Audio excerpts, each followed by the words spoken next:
What is going on, everybody? Welcome back to Guiding Keys, the story of Kingdom Hearts presented by the Unlockables podcast. As always, I am your host. My name is Eric, and I have been and continue to be your guide through the wonderful world of the Kingdom Hearts series and through the wonderful mind of Tetsuya Nomura. I'd like to thank you so much for tuning in wherever, whenever, in time and space you may be located. As you can see by the title of the episode today, we're going to be covering Kingdom Hearts Birth by Sleep, Nomura's enigmatic episode 0, the prequel to Kingdom Hearts 1 that takes place 10 years prior to the events of that game. But if you remember or haven't listened to last episode, in the last episode we covered Kingdom Hearts 358 Days Over 2, which told us the story of Roxas and his time in the organization, and also introduced us to the character of Xion, who is now gone and nobody remembers. But we are beyond that. We are beyond the story of Roxas. We are beyond the story of Kingdom Hearts 2, and we are moving into uncharted territory with Kingdom Hearts Birth by Sleep. And this game is a big one. It's very important, despite the fact that it was relegated to the PlayStation Portable, the PSP, with its UMD discs. This game is a big one, and it's one of the ones that I hold in higher regard, despite not being as highly polished as the mainline releases are. This game does a lot of heavy lifting lore-wise and introduces us to what is really becomes the overarching connection between all of these games and establishes the Xehanort / Dark Seeker Saga. But before we get into all that juicy lore story tidbits, we need to do what we always do and just kind of talk about the game in general. So let's go ahead and dive in to Kingdom Hearts Birth by Sleep.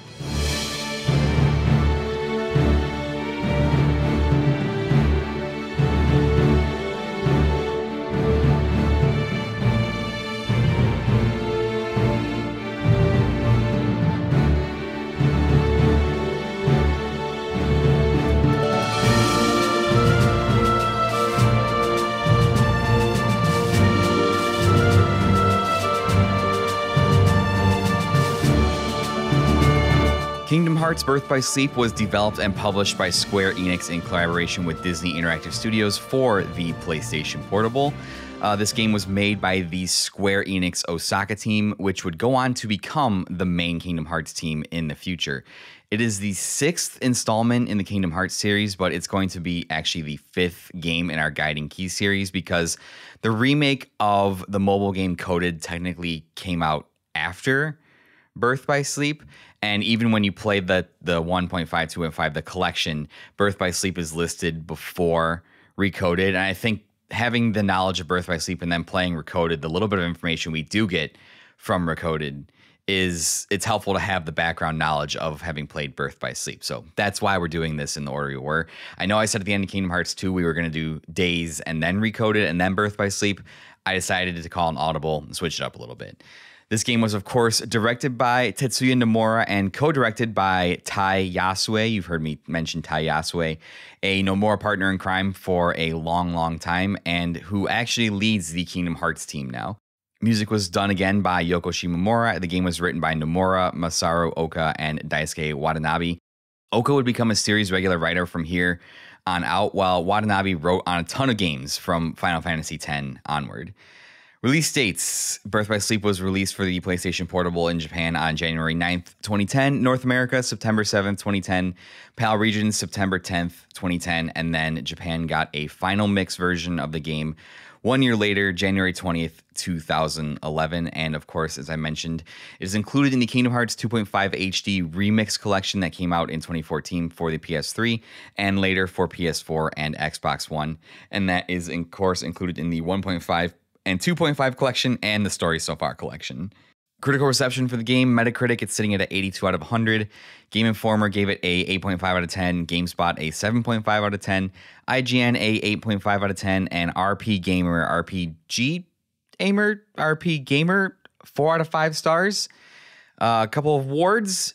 Won the Japan Expo Best Portable Console Video Game. The ASC2 MediaWorks 10th Best Game of 2010, and Games Radar listed it as the 26th best PSP game. And in terms of the PSP, Birth by Sleep is tied for 17th best-selling game on that console with 1.27 million copies sold, roughly the same as Battlefront 2, another game that I also had for the PlayStation Portable. So as I always do, I always start the episode with some initial thoughts, some personal feelings with the game, because my connections to the games are the reason why I'm doing this whole series in the first place. So let's talk about it. As I mentioned at the top, this is Nomura's vaunted, rumored, mysterious Episode 0. It is a game that takes place 10 years before the first Kingdom Hearts in the timeline. It serves as a prequel, basically like the Star Wars prequel stories. But more importantly, it sets up the rest of the story arc for the remainder of the series. When I played this game, I was just out of high school based on the release date, so it came out in 2010, so I would have been a year into college already. But I bought a PSP several years ago because I was enamored with the idea of being able to play PlayStation 2 games portably. That was the reason why I wanted it, because when you're younger at that age, you have the Game Boy, and I remember my friends and I are always like, it'd be so cool if we could take these big console experiences on portable the way we do and have the Game Boy. And fast forward 20 years now, we have things like the Switch and the Steam Deck that can play games, big AAA, big main title games, pretty close to what a console experience could be. Just kind of a dream come true for your inner kid. So I had a job in the summer cutting grass around the time the PlayStation Portable started. I think I was came out. I think I was like 13 or 14. I couldn't quite work my first minimum wage job until I was 16, which I worked in a grocery store. And I saved up all of my grass cutting money. I cut a couple neighbors' yards. They gave me like $25 a week to cut their yards, which back then, a lot of money to a 13, 14-year-old. $25, like that's, and cutting a couple yards a week. I made some pretty decent money during the summer, just cutting people's yards. So I remember end of one summer, I saved up all my money. My mom wasn't too thrilled about it, but I went to my bank account. I emptied out all the money I needed for buying a PSP, and the rest was history. I remember very clearly playing games such as Untold Legends, Brotherhood of the Blade, Battlefront 2, a couple others. I had the Advent Children UMD, so watching that several times. And this was despite the fact that I watched Advent Children but had never played Final Fantasy VII before yet at this point in my life. I just thought it was really cool. So, Final Fantasy Advent Children made no sense to me because I had no background knowledge for Final Fantasy VII. In terms of Kingdom Hearts Birth by Sleep, I think it was announced a little while after I bought the PSP. I was very highly anticipating this game. The community and myself had waited 4 years for the next Kingdom Hearts installment. The way I looked at it, the main Kingdom Hearts installment, because I didn't play Days or Coded when it came out. I think Coded was Japanese only, released on smartphones, and then Recoded came out after Birth by Sleep. Even though this game came out like 4 or 5 years towards the tail end of the PSP's release, I still wanted to play it. We were finally going to get some answers to the mysterious and intense secret movie that was at the end of Kingdom Hearts 2 that featured these armored Keyblade wielders doing this epic battle in this wasteland. And I'm not going to sit here and describe the whole movie for you. Just search Kingdom Hearts 2 like Final Mix Secret Ending and watch that video, and you can see why back then the tonal shift in that video was so different than what we were used to in the Kingdom Hearts games. And it was so mysterious that it really captured the community's imagination for several years. And at that time, 5 years from Kingdom Hearts 2 to Birth by Sleep, the game that would answer all of our questions, was a very, very long time. I will admit, my initial reaction to this game was a little lukewarm due to one of the mechanics not being able to function great on my PSP. I'm not sure if this was due to the fact that, and I don't know how the PSP works, if there was like low storage. I didn't have a SD card for it or a memory card. And so one of the core mechanics in the game is something called a form change. When you use certain commands, we'll talk about this in the gameplay, your characters enter a form change where they have increased abilities, elemental attacks, like things that are related to the commands that you used. And when I was playing on my PSP, every time a character would go to do a form change, there'd be like a 15 or 20 second buffer where gameplay would just stop and the characters would freeze. And then like 10 seconds later, they would form change, and then you'd go on there. And form changing is a big, big part of Birth by Sleep and happens a lot. So just imagine like in the battle, like 2 or 3 times every battle, the game pausing for 5 to 10 seconds before you can continue playing as the character changes forms. It was incredibly annoying. I played the whole game that way. Everybody's storylines, I completed the game. I played the whole game that way, and it kind of left a sour taste in my mouth. I didn't revisit it again until it came out with the HD collections. And thankfully, the HD remasters kind of gave this game a second life in my eyes, because first of all, PlayStation Portable is kind of hard to come by. Nobody's going to go out of their way to buy a PSP just to play Birth by Sleep if they have no interest in the PSP. And the HD remaster basically fixed the form changing problem that I had with the game on the PSP. It's instant, it's fast, it takes like a microsecond to change forms. And even though this game doesn't quite reach the heights of Kingdom Hearts 2, it just makes it a much better overall experience. And of course, along with the HD remasters, we got all the final mix stuff that was in the version that Japan got in 2010, which is probably the coolest part of those HD remasters, is we get all that extra stuff. Because if you wanted that extra stuff in those games, you either had to import the Japanese version or you just had to watch it on YouTube. I mean, that was the first way I discovered the Roxas fight in Kingdom Hearts 2. I was like, my Kingdom Hearts doesn't have that, and realized that's the final mix versions. The remastered Birth by Sleep right now is probably one of my favorite Kingdom Hearts experiences. It's probably top 3, top 4, because the story it tells reframes the entire narrative we know so far, and it's unique amongst Kingdom Hearts stories that it tackles the opposite side of the themes that have been established so far, and has a rather somber ending compared to previous Kingdom Hearts titles. In the light of Sora's happy endings, we get more somber endings in line with what we've seen from Roxas and Xion. And this kind of makes sense, because whenever you have like a trilogy or series of games, I kind of break this up into like trilogies of games. So Kingdom Hearts 1, Chain of Memories, and 2, and I guess Days to an extent, are kind of like the beginning part of the trilogy. And then you have this middle part of the trilogy that is Birth by Sleep, Coded, and again, it kind of reminds me of like Empire Strikes Back, to where how that movie kind of left on like the bad guys got the upper hand, you know, revenge of the bad guys type of thing. The middle portions of these Kingdom Hearts games very much feel like that, because they include a lot of games that have more somber endings. And then, of course, we have the conclusion, heroes versus villains at the end, Kingdom Hearts 3, Dream Drop Distance, that sort of thing. And in terms of lore and story, this is by far the most important game in the series. It does so much heavy lifting despite being a portable game and being relatively short compared to other full titles. It still manages to tell a complete story. And we get just this insane, like, we couldn't believe at the time that the story took this turn. And of course, this game is also super important from what it tells us by introducing Master Xehanort as the overarching villain of the first Kingdom Hearts saga. Xehanort, I'll have more thoughts on him. He plays a big part in this story, and I'll have more thoughts on him when we get to the conclusion of all the characters' story routes.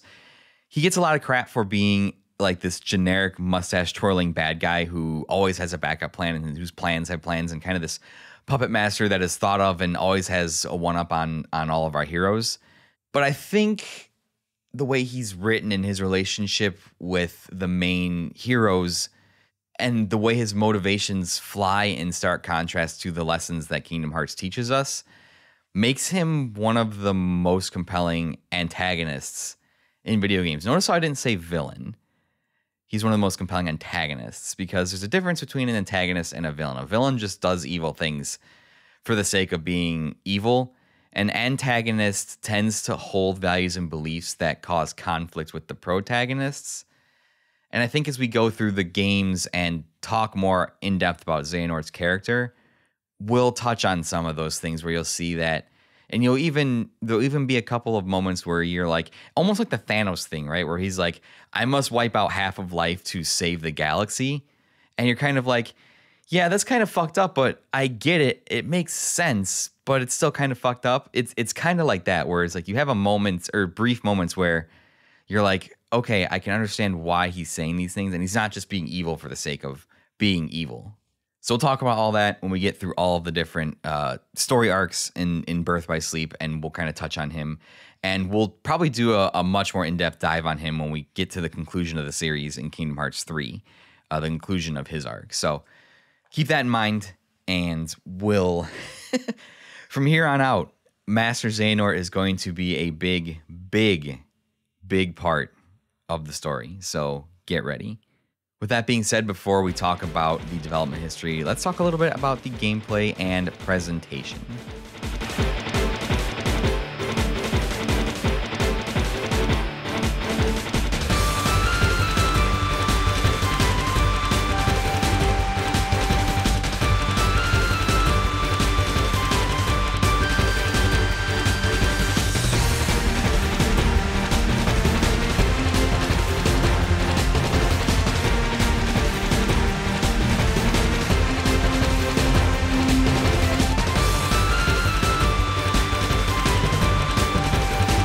In terms of the gameplay and presentation, I mentioned before the story is split among the three protagonists of the game, Terra, Aqua, and Ven, and you play all of their story paths separately. Each of the characters plays slightly different, and their skills and form changes reflect that. Terra has a slower style of combat with powerful attacks, and he's associated with the element of Earth. Ventus is speedier with faster combos and associated with the element of Wind/Air. Aqua's skill derives from her mastery of magic and is associated with the element of water, kind of similar to how the original Kingdom Hearts trio is associated with the elements. Combat is a pretty standard affair. You have your basic Keyblade combos that you perform by hitting the attack button over and over, and just depending on the character's style, like I said, Terra's is slower, Aqua's is a little more balanced with magic, Ven's is faster. That's pretty much your variations in your basic combos. Where Birth by Sleep is unique is that it introduces the command system. Everything you can do, from magic to special moves to using items, is now a air quotes, I'm doing air quotes, quote unquote command. And you build these commands into your command deck, which have a maximum number of slots by the end of the game. And these commands are things like Fire, Cure, Strike, Raid, Sonic, Potion, Elixirs. It's your magic, it's your special moves, it's all that kind of stuff. You can integrate these commands into your combos and attacks, and when a command is used, it goes on cooldown for a predetermined amount of time until you're able to use them again. So this is a pretty major change, and again, plays with magic in a way that Days does. Because of this command deck system and everything having its own individual cooldown, this eliminates the MP system altogether. Magic points, MP, it's gone. You don't need MP to use your attacks. You don't need MP to use your magic. Where in Kingdom Hearts 1 and 2, those would all pull from a set determined pool of magic points. You don't have that. You have these commands in your deck, which is above the menu, that you can use at any time. And all you have to do is wait for them to cool down in order to use them again. So you might think, well, that's just kind of cheap or whatever. And the more powerful commands you put in there, and some of them take a lot longer too and are pretty balanced. So you might just think like, oh, if I just have a bunch of cure commands, like, won't that be too easy? But yes, but the commands, the cooldown time for cure tends to be a lot longer than some of the other ones. So you'll start to figure that out as you experiment with the deck system. You keep that in mind a little bit. This is a more refined deck system than the pure card-based system that was present in Chain of Memories. I think it allows for more expression and a less rigid structure and eliminates some of the just RNG stuff that could occur in Chain of Memories systems with people throwing out zero cards and just kind of the random decisions that the CPUs would make. Commands have their own level too, and you can level them up to level 3, level 4, level 5, depending on the tier of command, and you do that by just using them in combat. When commands are at max level, you can fuse multiple commands together to make a new command that does something entirely different.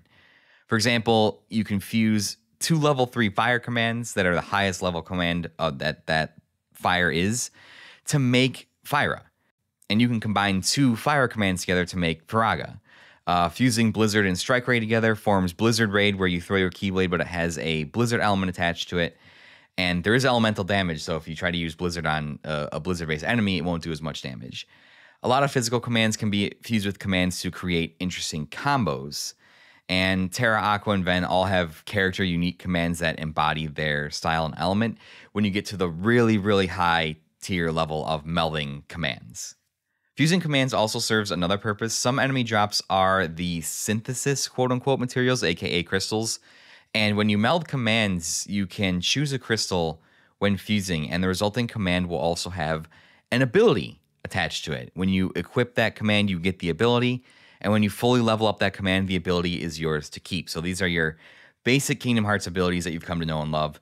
Your HP boost, your combo boost, your second chance, your leaf bracer, fire boost, treasure magnet, all that stuff. That is your standard suite of KH abilities. And there are a lot of them. And there are tons of different commands, tons of different crystals that give you different abilities while fusing. So this encourages experimentation. It encourages leveling up your commands and fusing them together to not only find different fusions to see what they do, but get a wide array of different abilities. And you'd basically never run out of commands because you can buy base commands at the shop, your fire, cure, all your level 1 base commands that you can level up and fuse together. Outside of leveling up, which just gives you your basic stat boost every time you level up, your defense up, your magic, your HP, things like that, your entire set of customization revolves around the command system. In kind of the same vein that I felt with Days, the panel system, I think this is a good thing, but it can also be a bad thing. It's good because, like I said, it encourages experimentation, so you don't have to stick to one set of commands, and I think commands allow Birth by Sleep's combat to be a lot more dynamic compared to Memories and to Days. But it is bad because you're never sure which command fusions will give you which abilities. The crystals that you fuse with have vague descriptions of what type of abilities they provide, but if you're looking for a specific ability, that's going to be a lot of trial and error, which leads to grinding. The game doesn't mark which commands or abilities have been found, so you're constantly having to remember which fusions gave you which abilities. And at this point, it's been experimented with enough that you can just look up a graph on the internet and it'll tell you what all the combinations are and what combinations of commands and crystals will give you what abilities. So, like I said, it encourages experimentation, but if you don't want to experiment and grind at all, you can just look at a guide online and figure all of that out. Another thing Birth by Sleep introduces is shot lock. You can hold the R button for a targeting reticule to come up, which locks onto an enemy and releases a shot lock attack, which uses your focus gauge. This is a cool addition that is carried forward in future games. It gives you just an additional damage dealing potential. It just gives you another way that you can deal damage. It also features the D-Link system, which is short for Dimension Link. When you meet characters in the game, you can form D-Links with them, and you can call on them in battle to use some of their powers. So this really ties into the whole connection part of Kingdom Hearts, is that your heart is connected with the people that you make. You can draw on their powers in battle. So, for example, I used the D-Link with Ventus when I was playing as Terra a lot. When you level up the D-Link with Ventus, you get some temporary boosts while using it. Ventus gives you haste, meaning your attacks are super fast, and this is useful because Terra is slow. So all these D-Links with these characters, when you level them up, give you some kind of special advantage that is unique and fits with the character's theme. And I think that's kind of a cool way to utilize the characters that you've met in kind of this additional way and represent the bonds forged between people's hearts in the actual gameplay of the game. All of these concepts combine to give you a lot of options in terms of expression in combat. Some of these are overpowered. There are some broken combos, but it's still fun to experiment with. I think this more than makes up for the fact that Birth by Sleep's combat isn't nearly as crisp and polished as Kingdom Hearts 2. The revenge value system isn't still as fully implemented, with enemies being able to attack and interrupt you at random whenever they feel like it. And this is especially obvious in some of the brutally hard boss and secret boss fights.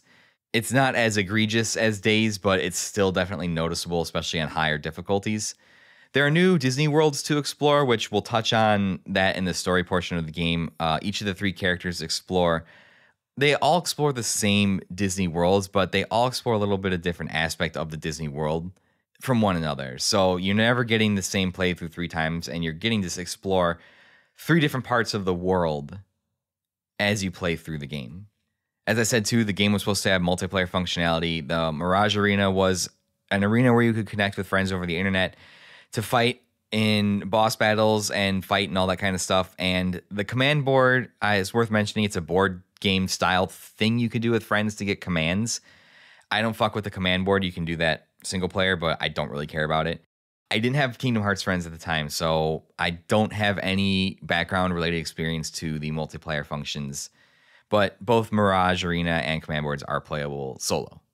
And this, obviously, the multiplayer functionality was removed for the HD remaster re-release. So if you really, really want to play this the way it was God intended, well, I don't even know if you can anymore because I don't even know if like the network capabilities of the PSP are still up or if you can like connect locally. I don't know how that works. Overall, the game looks fine. Both the PSP and on the HD collection. For this era, the art style obviously mirrors that of Kingdom Hearts 1 and Kingdom Hearts 2. It looks very close to a PS2 game for its time.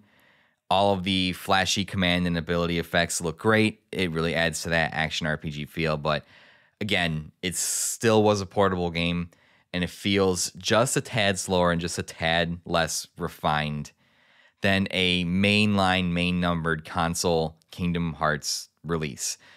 Kingdom Hearts 1, 2, and 3 blow all the other games out of the water just in compared to their technical prowess. They're just so much smoother games. They're so much more action-oriented games. It's not even close. So I think that pretty much touches on the gameplay presentation, everything you kind of need to know about that. Going into the development history here, I feel like I set up a lot of what was going on at Square Enix at the time during the Kingdom Hearts 358 Days episode, where we kind of talked about how Square was leaning heavily on mobile games. Nomura put this crazy plan into action while he was waiting for the engine to be done for Final Fantasy 13, where he's like, I'm going to make 3 Kingdom Hearts games at once. That was the scenario we were in at Square. If you want to get the background on that, I'm not going to repeat it here because all these things were happening at the same time. Go listen to the Days episode, listen to the development history, which is probably like 25, 30 minutes in. And the way Square Enix lied about 13 and Versus 13 being in development and stuff like that. So it's actually pretty interesting. So in terms of the development history of this game, this is probably going to be one of the shorter development histories because I've touched a lot on the Osaka team working on Birth by Sleep, then getting pulled off of it to work on other stuff, and then going back to work on it. So it's pretty much just going to be that because the bulk of the information around what was happening with Square at the time is in the Days episode. So go and listen to that. But let's dive into this brief development history very, very quickly.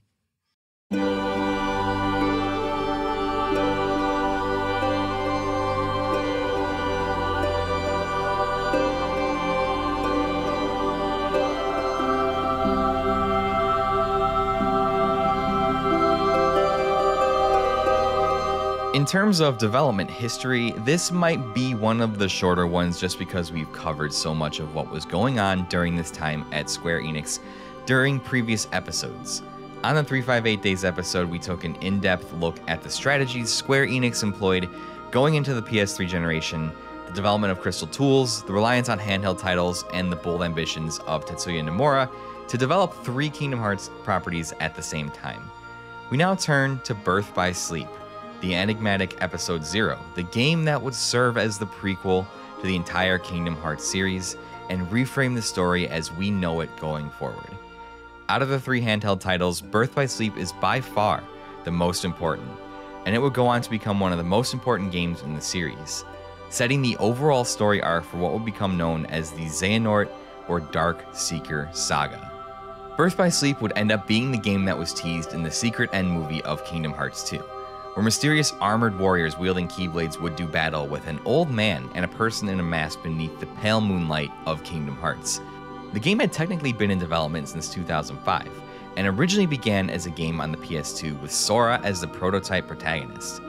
The Square Enix team in Osaka had been chomping at the bit to work on a Kingdom Hearts property, and Nomura agreed to let them helm the spin-off.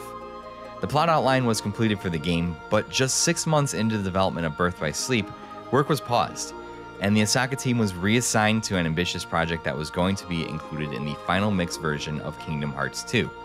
This ultimately was a complete 3D remake of Kingdom Hearts Chain of Memories. With the release of Kingdom Hearts 2 Final Mix Plus in 2007, work could resume on Birth by Sleep, and when work did resume, the decision was made to shift development to the PlayStation Portable. Nomura had ideas that he wanted to implement using the PSP's network capabilities, and these took shape in the form of the Mirage Arena, a multiplayer hub where friends could connect with one another to take on challenging bosses together. And in terms of the title, Birth by Sleep, well, the explanation is a little dumber than you would think. Nomura's primary motivation was that he really wanted a title that used the word by, as well as using an English name for the game across all markets as he had done with prior titles. The birth and sleep part, we'll expand on that when we reach the conclusion of the game. Birth by Sleep would release in all regions in 2010 and received positive critical reviews, with critics noting its accessibility to newcomers due to the fact that it was a prequel. And as it sits on Metacritic right now, it is currently the 4th highest rated Kingdom Hearts game behind the 3 mainline numbered titles. This wouldn't quite be the end of the story, however, as Birth by Sleep would be included in the Kingdom Hearts HD 2.5 remix that released in 2014, bringing the important prequel to the console for the first time. Another compilation, Kingdom Hearts HD 2.8 Final Chapter Prologue, which brought Dream Drop Distance to consoles, a playable episode titled Kingdom Hearts 0.2 Birth by Sleep, A Fragmentary Passage, was included that was a brief continuation of the story of Birth by Sleep, while also serving as a tech demo and mini prequel for Kingdom Hearts 3. Despite originally being a handheld game, Birth by Sleep remains one of the most important titles in the Kingdom Hearts series, changing our view of the Kingdom Hearts stories we had seen so far, as well as setting up a narrative arc that would define the series until its conclusion in Kingdom Hearts 3.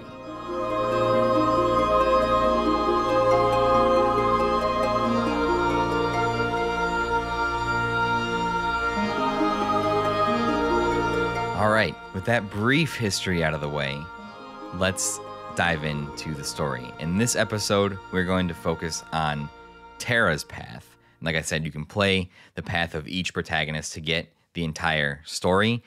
We're going to be playing the recommended order of the paths, recommended by Nomura, which is to play Terra's path first, then Ven's, then Aqua's, but you can play them in any order. I really think the game and overall story benefit from playing Aqua's part last because she ends up being an incredibly important character. So for this group of episodes of Guiding Keys, we're going to do one episode per one story and then wrap up the entire thing in an epilogue episode where I kind of connect everything together, talk about some plot threads and where this leaves us in Kingdom Hearts overall. I think that's the best way to do it. So you'll be getting 4 episodes on Birth by Sleep, and I think it warrants it because it is an incredibly important game. So let's talk about our story.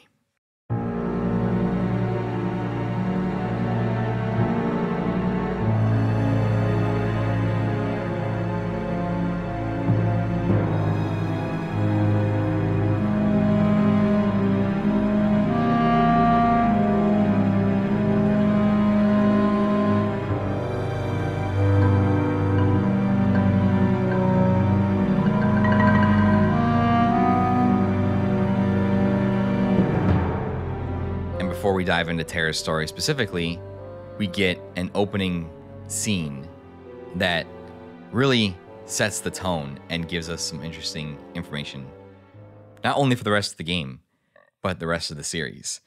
We open on a scene of Destiny Islands, a panning shot of the entire island, and on one of the pans along the shoreline, we see a young man dressed in all black, arms and shoulders exposed, with white hair. And as he stares out at the sunset, he utters one sentence. This world is just too small. We transition, and it's nighttime on the islands. A man in a black coat stands near the palm tree where we've seen Sora, Riku, and Kairi sit so many times. And he lays something wrapped in a white blanket on that palm tree. Inside the blanket is what appears to be a boy with spiky blonde hair. And as our scene transitions once again, we see that boy falling in the darkness as the blanket flies off of him. And we see revealed a young boy who looks exactly like Roxas. He comes to a stop on a blinding white platform, and as he asks, "Where is he?" a voiceless entity responds, saying that it is a brand new heart. We're clearly in this blonde boy's heart, and this is a familiar dive to the heart that we've gone through so many times. So understandably, he asks the entity, why, if it's a new heart, why is it in his heart? To which the entity responds that it was drawn by the light. The blonde boy says that the light is his heart, and as he says this, the camera pans over to reveal that the platform that he's standing on representing his heart is shattered. There's like a chunk of it, almost a third of it, that's been shattered away. The boy confirms this as much. He says that his heart is shattered and the rest of it is slipping away as we kind of see bits of it slowly breaking off and falling into the darkness. The entity then tells the boy that he should join his heart with it. And as it does, the fractured part of the platform that represents his heart slowly fills in and becomes whole to reveal a familiar stained glass platform that we've seen so many times now. The entity continues, saying that their hearts have touched, and that one day the boy will be strong enough to win back the part of his heart that slipped away. The voice then tells him to wake up, and the boy agrees, saying, "Right, open the door." Back on the island, the figure in black begins to walk away, seeming to leave the boy on the island to die, fade away, but suddenly the boy raises his hand and summons a keyblade, and a beam of light emits from the keyblade and explodes in the sky. And the boy slowly begins to open his eyes as the man in the black coat grins, and we see a shot of his lower face, which sports a white goatee. We transition to a different scene now, a room, and as the camera slowly pans, we see the same blonde boy laying in bed, stirring awake similar to the way Roxas did when he started Kingdom Hearts 2. He looks out the window and sees meteors shooting across the sky and is visibly excited.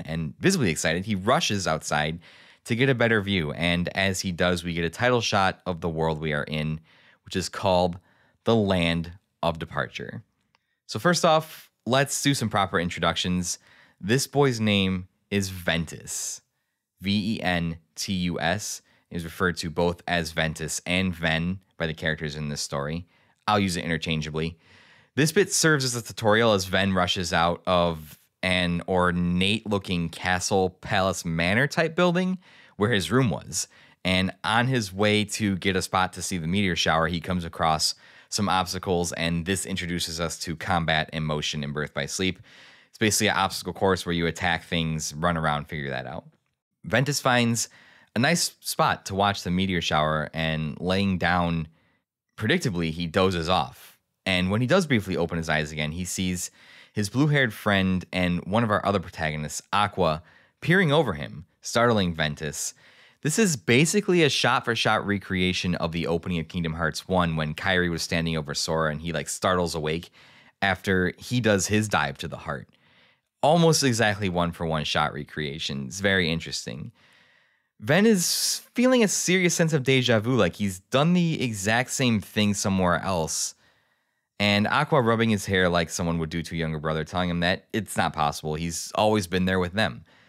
Ven and Aqua sit on the edge of the cliff and look out at the stars, and Ventus asks Aqua if she ever wonders what they are. But before she can respond, a third voice chimes in from behind, saying that the stars are other worlds and their light is the light of their hearts. This man is tall with brown hair and defined muscles, the third member of our protagonists and friendship trio. His name is Terra. Terra joins them, and it's very obvious that the three are close friends, with Terra and Ven having almost like this brotherly bond, and Aqua being their very close friend. We have a quick sparring session with everyone that serves as a combat tutorial, and after this, the friends just go back to sitting on the cliffside and watching the meteors, and this is when Aqua jumps up and gives us some exposition as to what's going on. She mentions that how her and Terra have their Mark of Mastery exam tomorrow, and she made everyone good luck charms. By the way, I didn't mention it, during that sparring session, all three of them are Keyblade wielders. Obviously, we know Ven had one from the opening moments of the game. Mark of Mastery exam, all that stuff, they're basically Keyblade wielders in training, and we'll touch on this a little bit when we start diving into Terra's story. They have their exam tomorrow, and she made everybody good luck charms.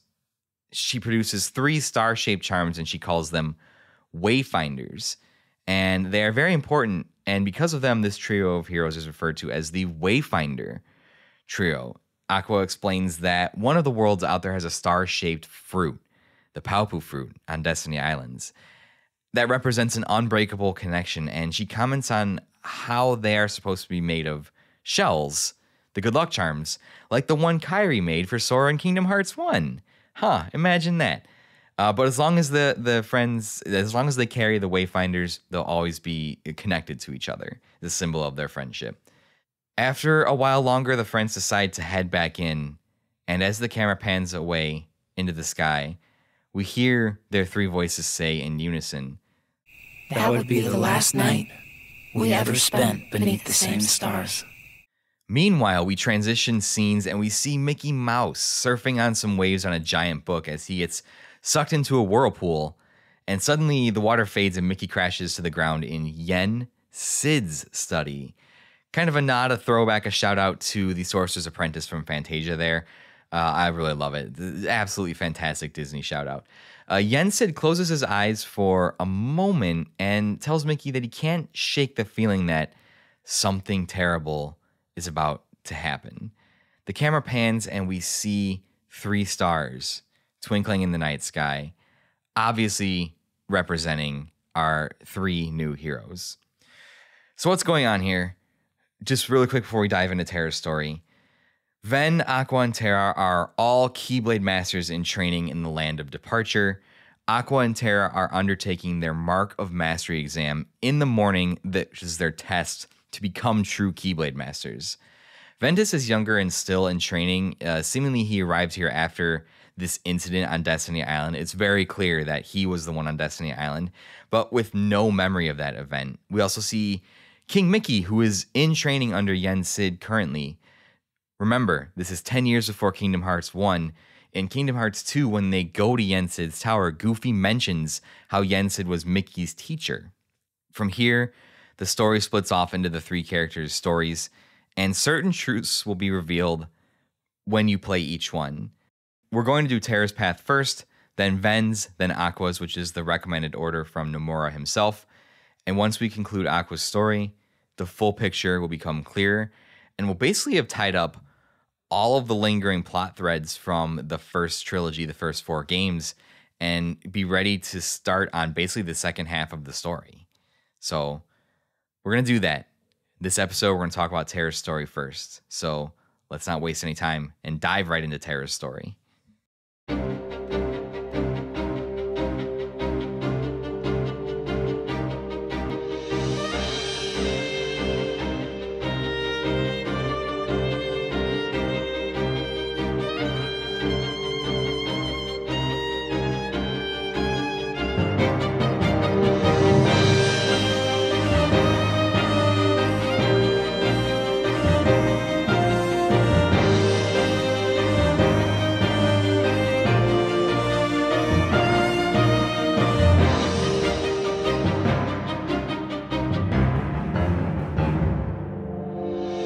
So we begin Terra's story the aforementioned day that Aqua mentioned. It is the day of the Mark of Mastery exam, and Terra and Aqua stand in a room in the main building of the Land of Departure before 3 thrones upon a raised dais, 2 of which are occupied. Ven stands off to the side, and as his eyes drift to one of the individuals seated in the thrones, they make eye contact.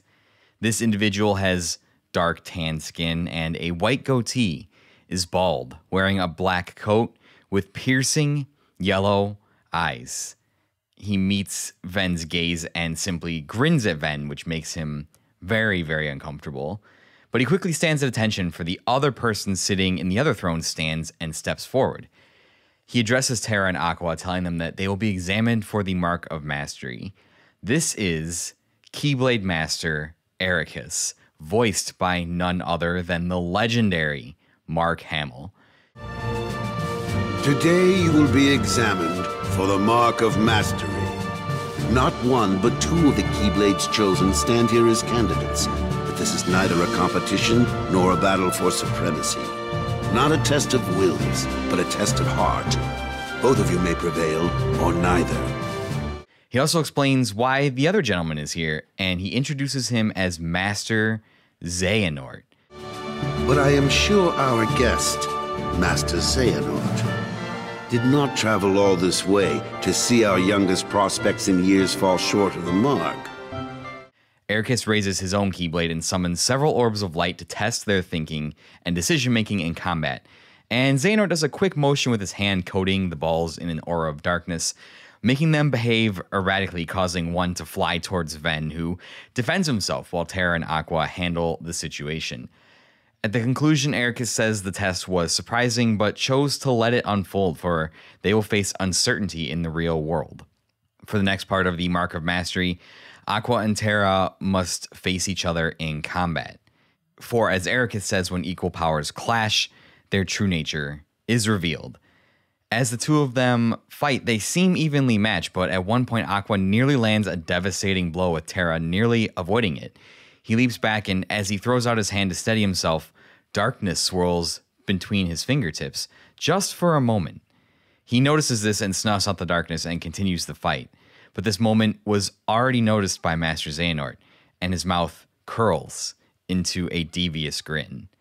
At the conclusion of the test, Ericus commends their abilities, but states that only Aqua has passed the tests. Terra failed to keep the darkness inside him in check, so he failed. Ven and Aqua try to comfort him, but he is devastated, and he tells them that he needs some time alone and goes off to be by himself. Before we catch up with Terra, we actually follow Master Xehanort, who has exited the hall, walking away. He stops in another side hallway to speak to a mysterious stranger who's there waiting for him in a red and black outfit, similar-ish to the one that Riku wore in Kingdom Hearts 1 when he fell to the darkness. Xehanort stops in front of this stranger, asking what he makes of Ventus, to which the stranger replies that he ain't gonna cut it, and that somebody has to, quote-unquote, break him in. To which Xehanort basically tells him to behave because he has to keep up appearances. The camera pans up to reveal the stranger's face hidden by a helmet. We're not quite sure who this individual is. We return to Terra, who is sitting on the steps outside alone, questioning where the darkness came from, telling himself that he is strong enough to keep it in check. But just then, Master Xehanort appears at the top of the steps, and he begins to speak with Terra. And we notice that this is none other than the voice of the legendary Leonard Nimoy. You are indeed strong. The darkness has nothing to fear. Master Xehanort. And yet, how frustrating that Ericus refutes its power. Why, you could train with him forever, and still, you'd never be a master in his eyes. But why? Help me understand, Master Xehanort. What is it that I failed to learn? You're fine as you are. Darkness cannot be destroyed. It can only be channeled. Yes. Thank you, Master.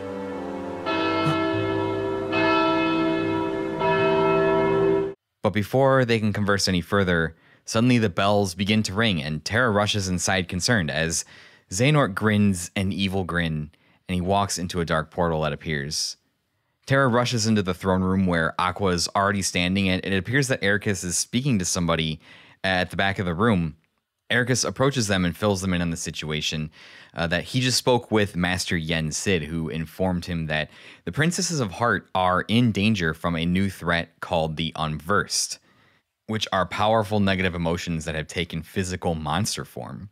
This is essentially the Heartless of this game. Ericus said he attempted to contact Xehanort and inform him on what was going on, but was unsuccessful, despite the fact that Xehanort appeared to have left just moments ago. He tasks both Terra and the newly minted Master Aqua with destroying the Unversed and finding Xehanort, who, as we said, literally just left. And he also tells them that to do this, that he unlocked the lanes between, which are pathways between the worlds that they can use to travel, but warning them that the darkness is closer in these places, but that their armor will protect them. He also tells them they must keep the world order, not to reveal to anyone that they are from another world or that there are other worlds. As Terra turns to leave, Ericus calls to him, telling him that this is a second chance to change his mind and that Terra must conquer his fear of losing, which leads to an obsession with power, and that is what calls to the darkness. As Terra steps outside, Ven chases after him, and Terra tells Ven that everything will be alright. As he takes a few steps, he taps the armor shoulder plate on his shoulder, and in a flash, he is covered in a suit of armor that seems familiar. It's a similar style, almost exact make of the Lingering Will, the secret super boss from Kingdom Hearts 2. In fact, his Keyblade is similar to the Lingering Wills as well. So does this mean Terra is the secret boss from Kingdom Hearts 2? Also, does this solve the mystery of the suit of armor in the Chamber of Repose we saw in Kingdom Hearts 2? Why did Xemnas call the suit of armor friend? Did he know these individuals? It seems to solve this mystery. The armor is used to protect them as they travel between worlds because Keyblade wielders cannot use the dark paths like Xehanort does because it's too close to the darkness. So these suits of armor are specially crafted to protect them in their travels in the lanes between. And it would reason enough that these armored individuals are in fact Terra, Aqua, and Ven, considering they each have a suit of armor.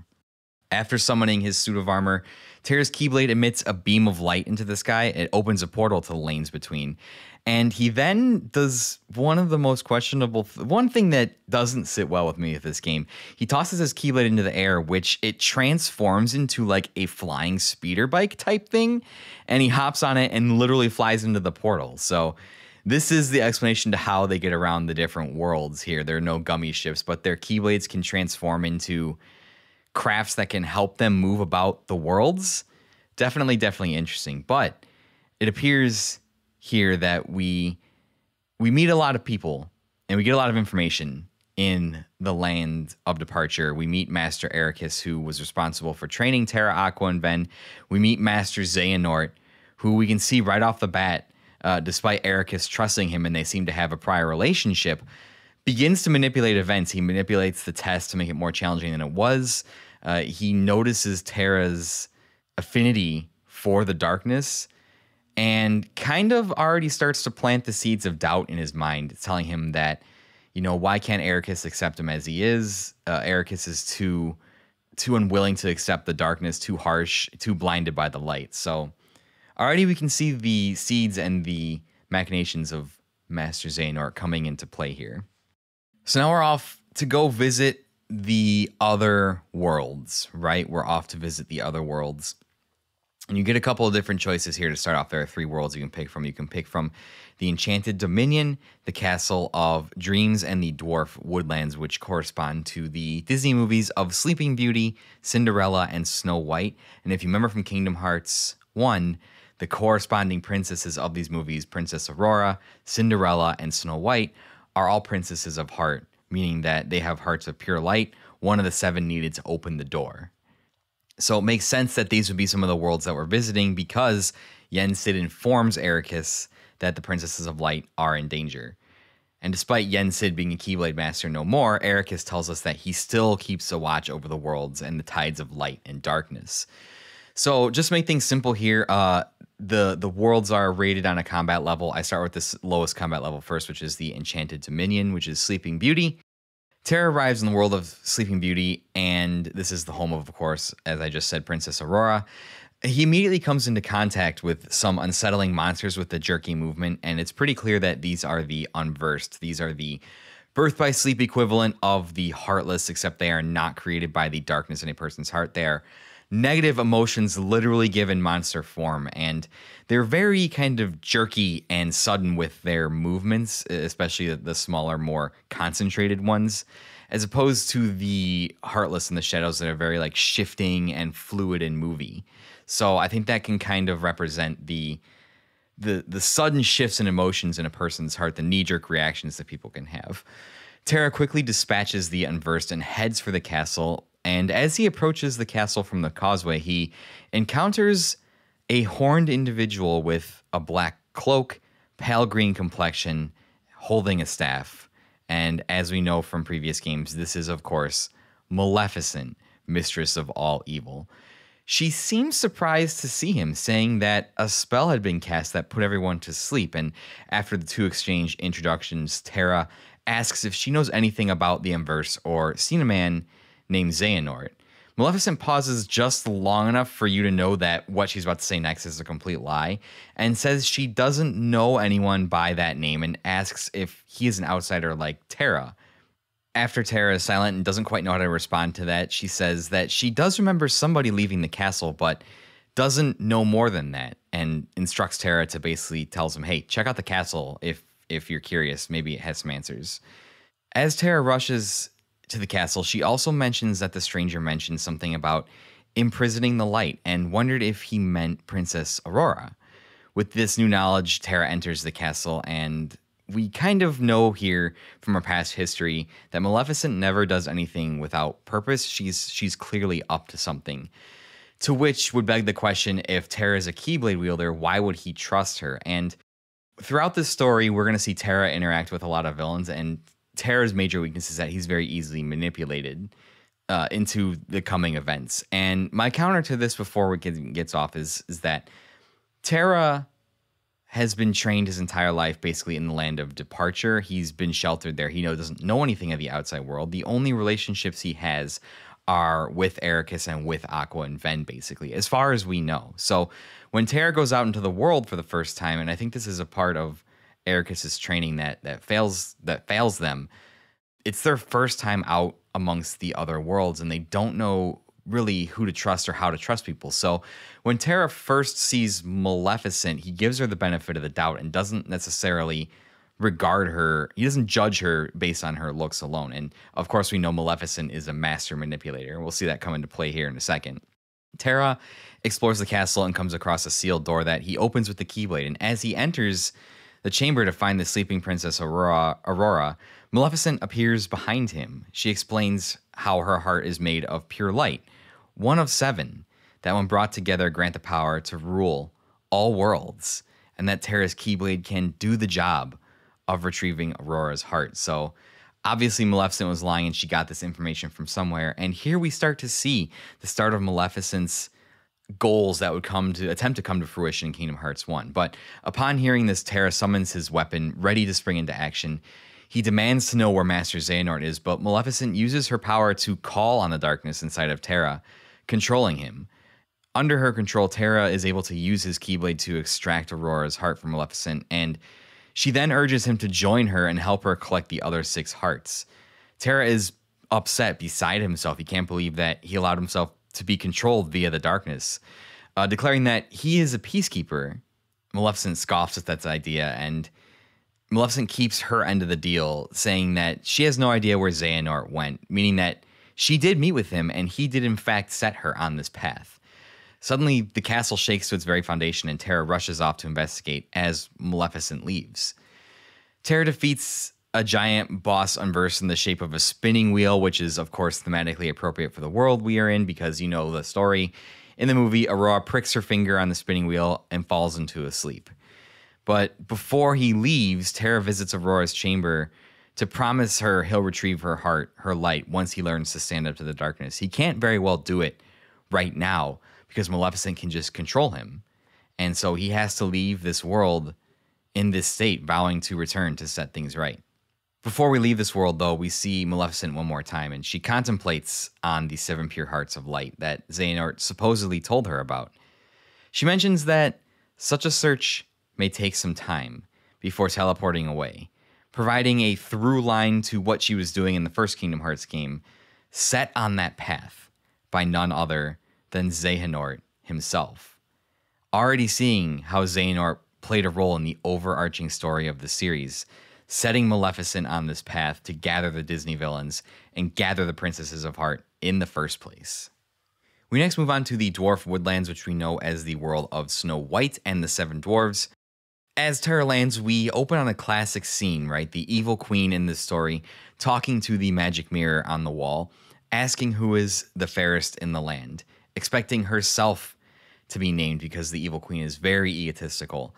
But as we know from the story, the mirror names Snow White the fairest in all the land. Meanwhile, Terra, who appeared in the castle suddenly, hiding behind a wall, is amazed at the prospect of a mirror that can answer any question. The mirror continues, saying that Snow White has a heart of pure light, and this catches Terra's attention, as this is now the 2nd Princess of Heart he has encountered, or at least heard about, assuming that maybe since Xehanort was in the Enchanted Dominion, he could be here as well. The queen, however, overhears this commotion, and she demands to know who is there as Terra steps out of the shadows and presents himself. He asks her if she has seen a person named Xehanort, which she sharply denies. But as Terra goes to leave, she quickly forms a plan, also being a manipulator.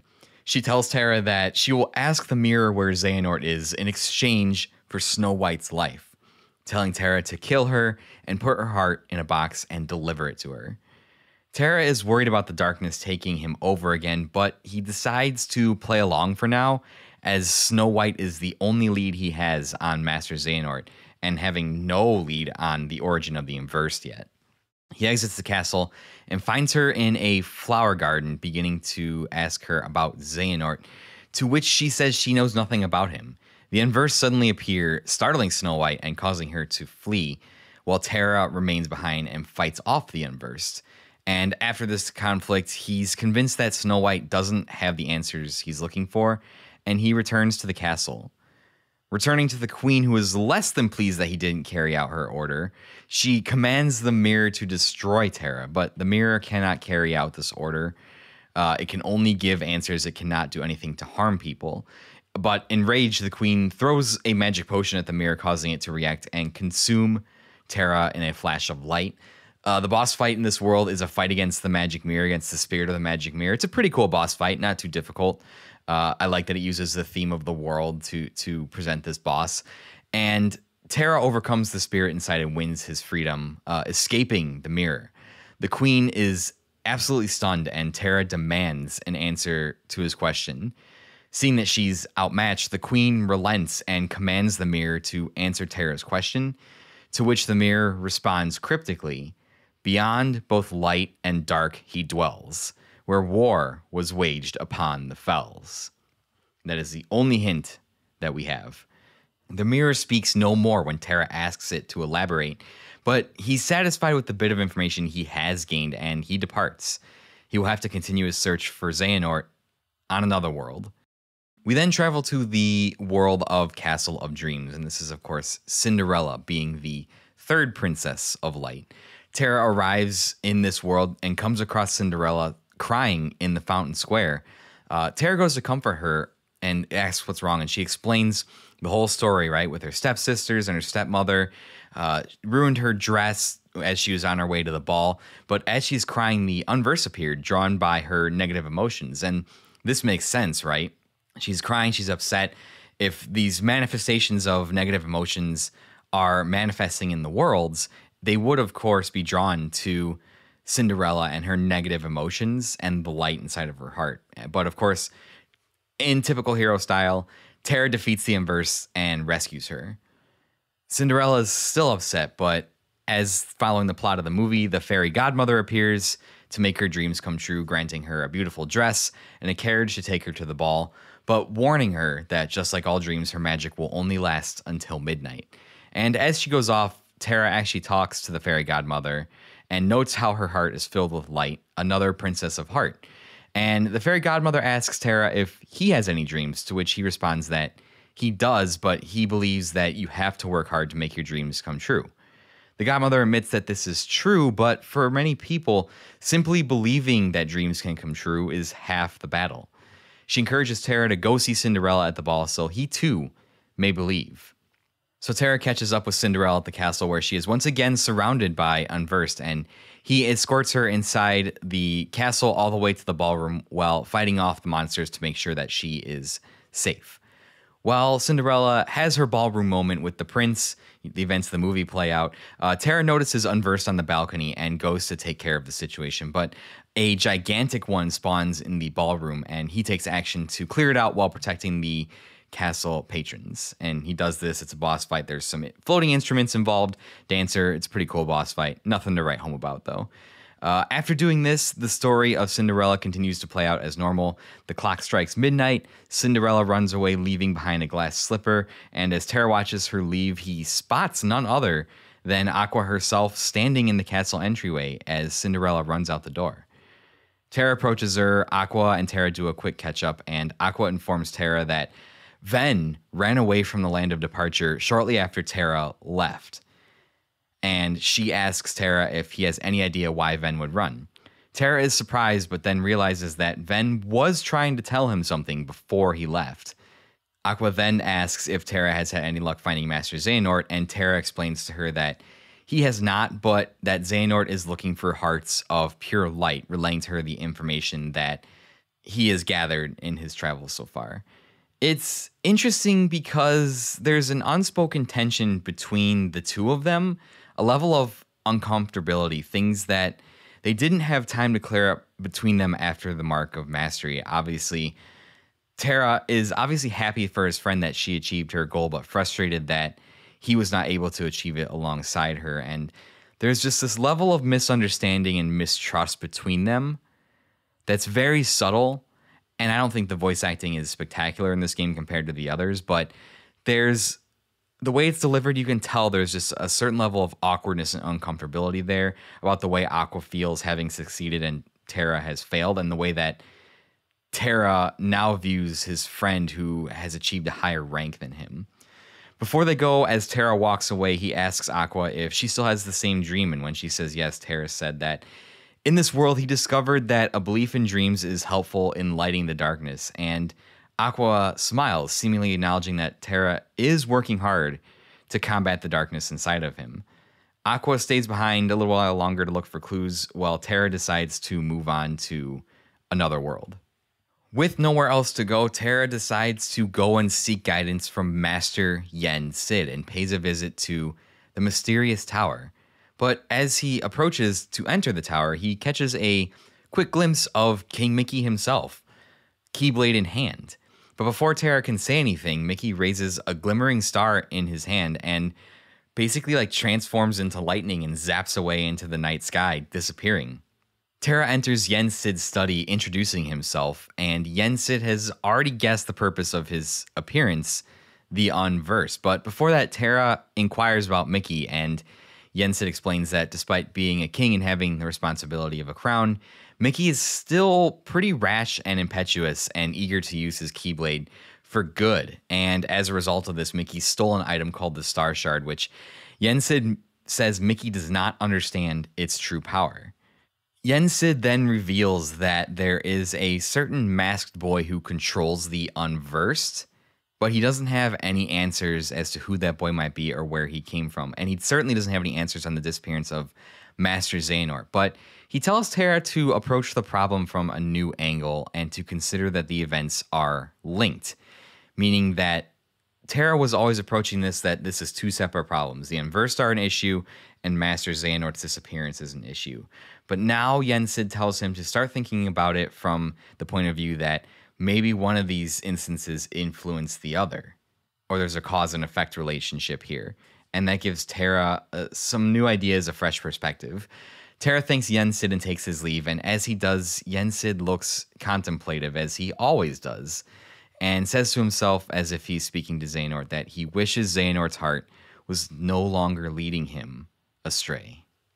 We wouldn't have to wait long for Master Xehanort, though. As Terra is traversing the lanes between, he hears a voice in his head, and it is none other than Master Xehanort. Terra. Master Xehanort! Terra. Come see me at once. Terra arrives in a new world. It is a barren wasteland, simply called on the world map the Badlands. He lands in a wide open space in front of Xehanort, but before Xehanort can speak, however, Terra challenges him, explaining how he's been to other worlds and seen what Xehanort has done in going after the hearts of light. I have been to other worlds. I know all about the things you've done. I just don't understand why. This is where Xehanort explains everything, or where at least he appears to explain everything from his point of view. Someone had to safeguard the light from the demon I unleashed. You must know about the boy by now, the one in the mask. His name is Vanitas, a creature of pure darkness, one of my making. Vanitas? Are you telling me he came from you? He came from Ventus. Ventus? Yes. Vanitas is the darkness that was inside your friend. It was an accident. While training with me, Ventus succumbed to darkness, and there was but one way to save him.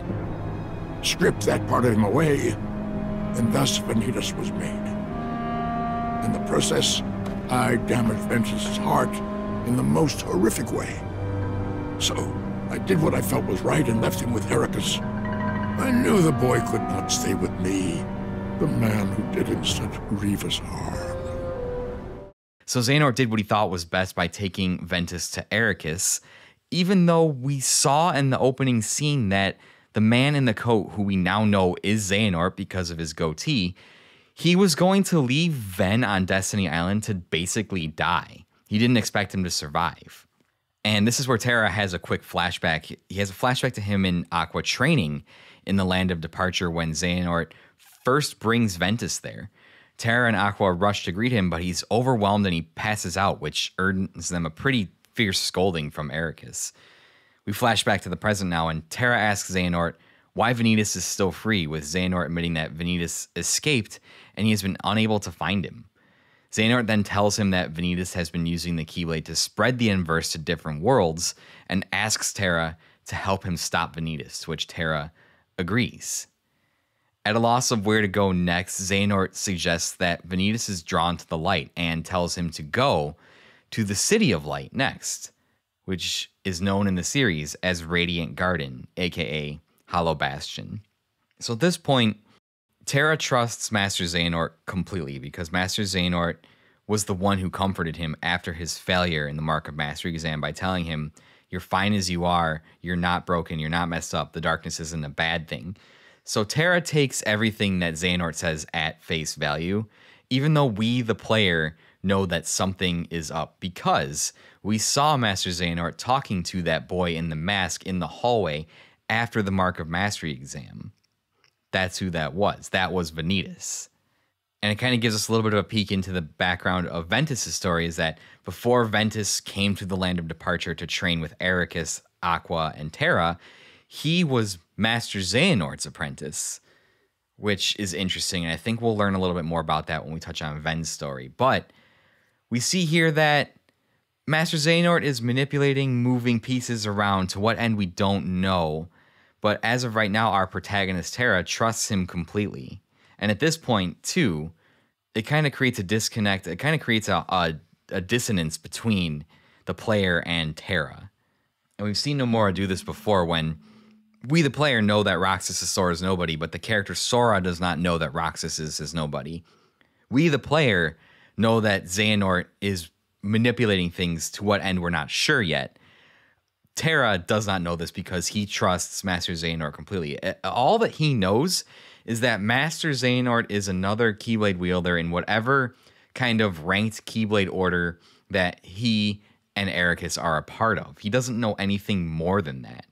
Sure, he looks evil, is dressed evil, is designed obviously to look like the bad guy, but they wouldn't know that. They haven't seen how anybody else dresses. As far as they know, that's just how he decides to dress. There's nothing wrong with that. So at Xehanort's urging, Terra arrives at the Radiant Garden, entering the square just as he sees Ventus run down an alley out of sight. So both Terra and Ven are at Radiant Garden at the same time.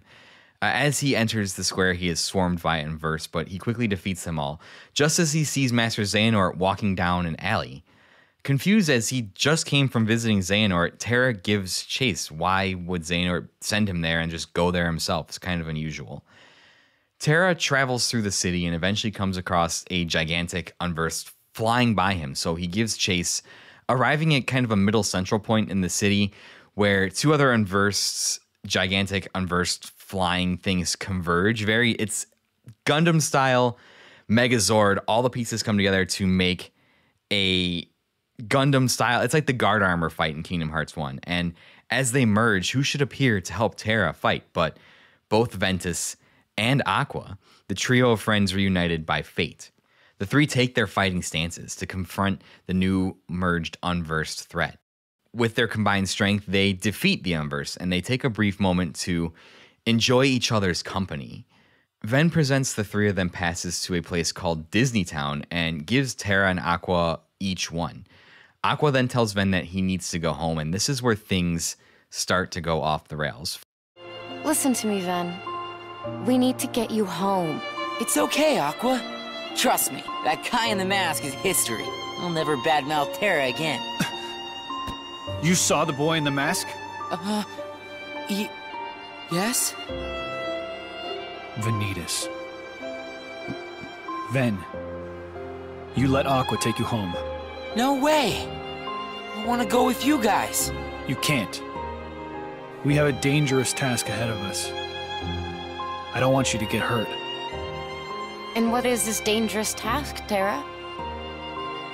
It doesn't sound like what the Master told you to do. It might be a different route, but I'm fighting the darkness. I'm not so sure. I've been to the same worlds as you, and I've seen what you've done. You shouldn't put yourself so close to the darkness. Listen to yourself, Aqua. Terra would never... You mean you've been spying on me? Is that what he said to do? The Master's orders? He was only... Aqua? I get it. Terra? Just stay put! I'm on my own now. All right? Terra, please, listen! The Master has no reason to distrust you, really. He was just worried. Terra tells them that he's on his own right now and leaves the two of them. And as he walks away, he tells himself that right now, the only person he can trust is Master Xehanort. So the one point in this story where the friends all converge and reunite and have a chance to work out whatever it was that happened during the Mark of Mastery exam to cause this friction ends up pushing them further apart. Terra and Aqua have this chance to work out this awkwardness between them, but understanding that part of Aqua's mission is to keep an eye on Terra is what Eric has asked her to do, he does not appreciate this, and he decides that rather than pull his friends closer to him, he pushes them away and tells himself that Master Xehanort is the only person he can truly fully trust right now, which is not a great move. And if you notice in the themes of Kingdom Hearts, keeping your friends close and the connections and the bonds that you share with people are the most important things in the series, in the world, in the universe. There's nothing more powerful than that. And people who tend to forsake those bonds or give up on those bonds or go against them tend to have awful things that happen to them. Look what happened to Riku in Kingdom Hearts 1. His obsession with power to get off of the island and his power to protect Kairi caused him to push Sora away, severing that bond of friendship, and he ended up trapped in the Dark Realm and is now still dealing with the repercussions of that decision. Roxas's decision to part from Axel, while understandable, caused all of that heartache in Kingdom Hearts 2, and Axel's decision to not tell Roxas and keep secrets from him, to not trust that bond of friendship that they had, caused basically the end of 358 Days to happen. Here we see the core tenet of the Kingdom Hearts universe being broken. You never, ever, ever, ever forsake your bonds of friendship, mistrust your friends, turn your back on your friends. As Terra makes his way out of town, he encounters someone that we know as he's walking to leave. A man we've seen in past games before. It's none other than Xigbar, one of the members of Organization 13. Although he looks significantly younger, he's missing his eye patch and facial scarring that make up a decent part of his physical appearance in the later games. Remember, this is 10 years before Kingdom Hearts 1, so he isn't a nobody yet. But he goes by the name of Braig instead, B-R-A-I-G. Toss a X in there, rearrange the letters, you have Xigbar. He makes an outlandish claim to Terra that he has captured Xehanort, and Xehanort is his prisoner and has come to bring Terra to him because he keeps asking Braig to do this. Terra pursues him to the Outer Gardens to see if this is true, and sure enough, it appears that Braig has Xehanort chained up, and he goes to confront Terra, saying that he wants a Keyblade, and even makes a cheeky reference by saying that everyone these days has one of those, which is kind of funny because in KH1, it was like, this is a special weapon. Only Sora can wield it. To, oh, now Roxas has two. Riku has one. All of these people have Keyblades now. So just kind of like a little tongue-in-cheek joke there. I really, really do appreciate it. Braig says that if he defeats Terra, then that would make him the superior being and that he can take the Keyblade. He begins to assault Terra, and Terra is worried that if he fights back, that Braig may hurt Master Xehanort, and Braig pretty much says this as much. He says that if Terra tries to confront him, he's basically strapped Xehanort with all these explosives and will blow him up. which would have ended the arc and the series of stories way sooner than if Braig had just blown up Master Xehanort.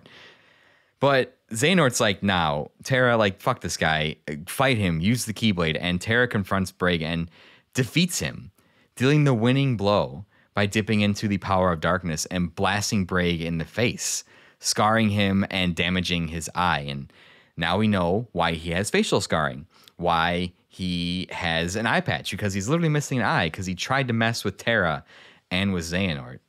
Terra frees Xehanort, but is shocked and upset that he used the power of darkness. But Xehanort encourages him, telling him to become his pupil. Well done, Terra. You have taken yet another step forward. But I was consumed by anger, hatred.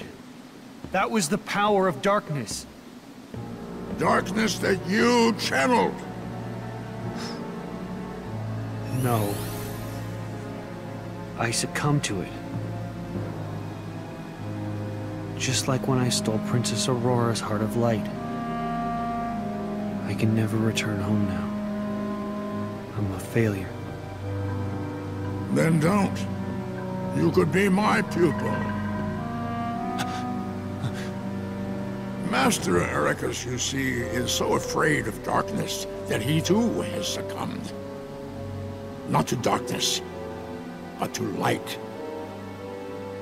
It shines so bright, he forgets that light begets darkness.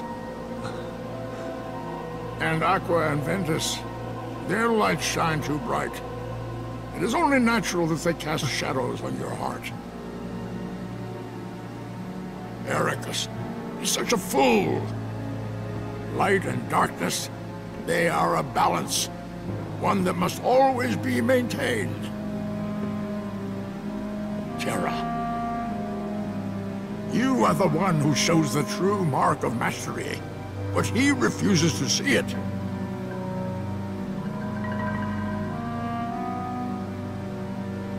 And I know why. It is because he fears you. Join me. You and I can do the world's much greater good by wielding light and darkness in equal shares. Master Xehanort. See more worlds. Seek out the darkness that upsets the balance. Find Vanitas and bring an end to him. Master Terra. And here we see, again, Xehanort is basically telling Terra what he wants to hear, that Terra is the one that shows the true mark of mastery because of his acceptance of the darkness. He's basically telling Terra what he wants to hear and manipulating him. He tells Terra to seek out more worlds and destroy the darkness that upsets them, destroy Vanitas, and he ultimately calls him Master Terra. Again, playing with Terra's ego, manipulating him, telling him what he wants to hear. I'm sure Master Terra sounded awfully great in his ears when Xehanort told it to him. Terra goes to depart Radiant Garden, but Ventus catches up with him and begs to go with. Terra declines, and he tells Ven that Ven will really be there for him when Terra needs him to be, which Ven agrees, saying, yeah, of course I will be. We're friends. That's what friends do. And Terra smiles and then departs, leaving Ven behind. We get one last scene with Braig, who approaches Xehanort angrily, shooting him as the blasts bounce harmlessly off. Hey, you old coot!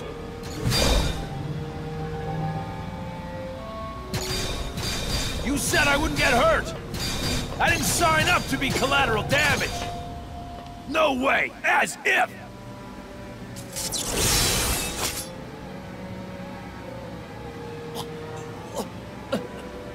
Okay, fine. Just put that down. You still need me. You still need me to do something, right? And all I'm asking is that you hold up your end of the bargain. I mean, what's a little scratch on my face, huh? All things considered. I'm just lucky you didn't steal my heart like Princess whatever it was. That would have ruined my week for sure. Unlikely. A powerful light still lives inside of Terra. You see, people like him, they don't have the power to steal hearts. So it's clear now that Braig was just somebody that was working with Xehanort and helping him with his manipulations toward Terra under the agreement that Braig would get a Keyblade out of it. I'll tie Braig / Xigbar stuff in at the end here because him being here makes things that happen later in Kingdom Hearts 2 make so much more sense. Like, it totally makes more sense why Xigbar would let on and that he knows more than he knows, make the comments that he does. It just makes more sense. So we get into the back half of the worlds. To me, the back half of the worlds aren't as interesting. The more interesting stuff happens in the Princesses of Hearts worlds and in Radiant Garden. So I'll brush through these last couple worlds pretty quickly. Terra finds himself in Disney Town, which is basically the minigame world. There's not much going on in Disney Town. It's a minigame world where Terra's minigame is kart racing. There's some shenanigans with Pete cheating, trying to win the Million Dreams Award, which is basically the most upstanding citizen award. That shows how he gets banished to another dimension and subsequently rescued Maleficent. Terra races and helps defeat Pete's alter ego, Captain Dark, and he, Aqua, and Ven win the Million Dreams Award, but Terra is the only one there to accept it. Terra basically learns that there are no shortcuts to achieving what you want. You can't cheat your way to the top, blah, blah, blah. That's a very fuzzy, nice message from that world, but that's basically all it is.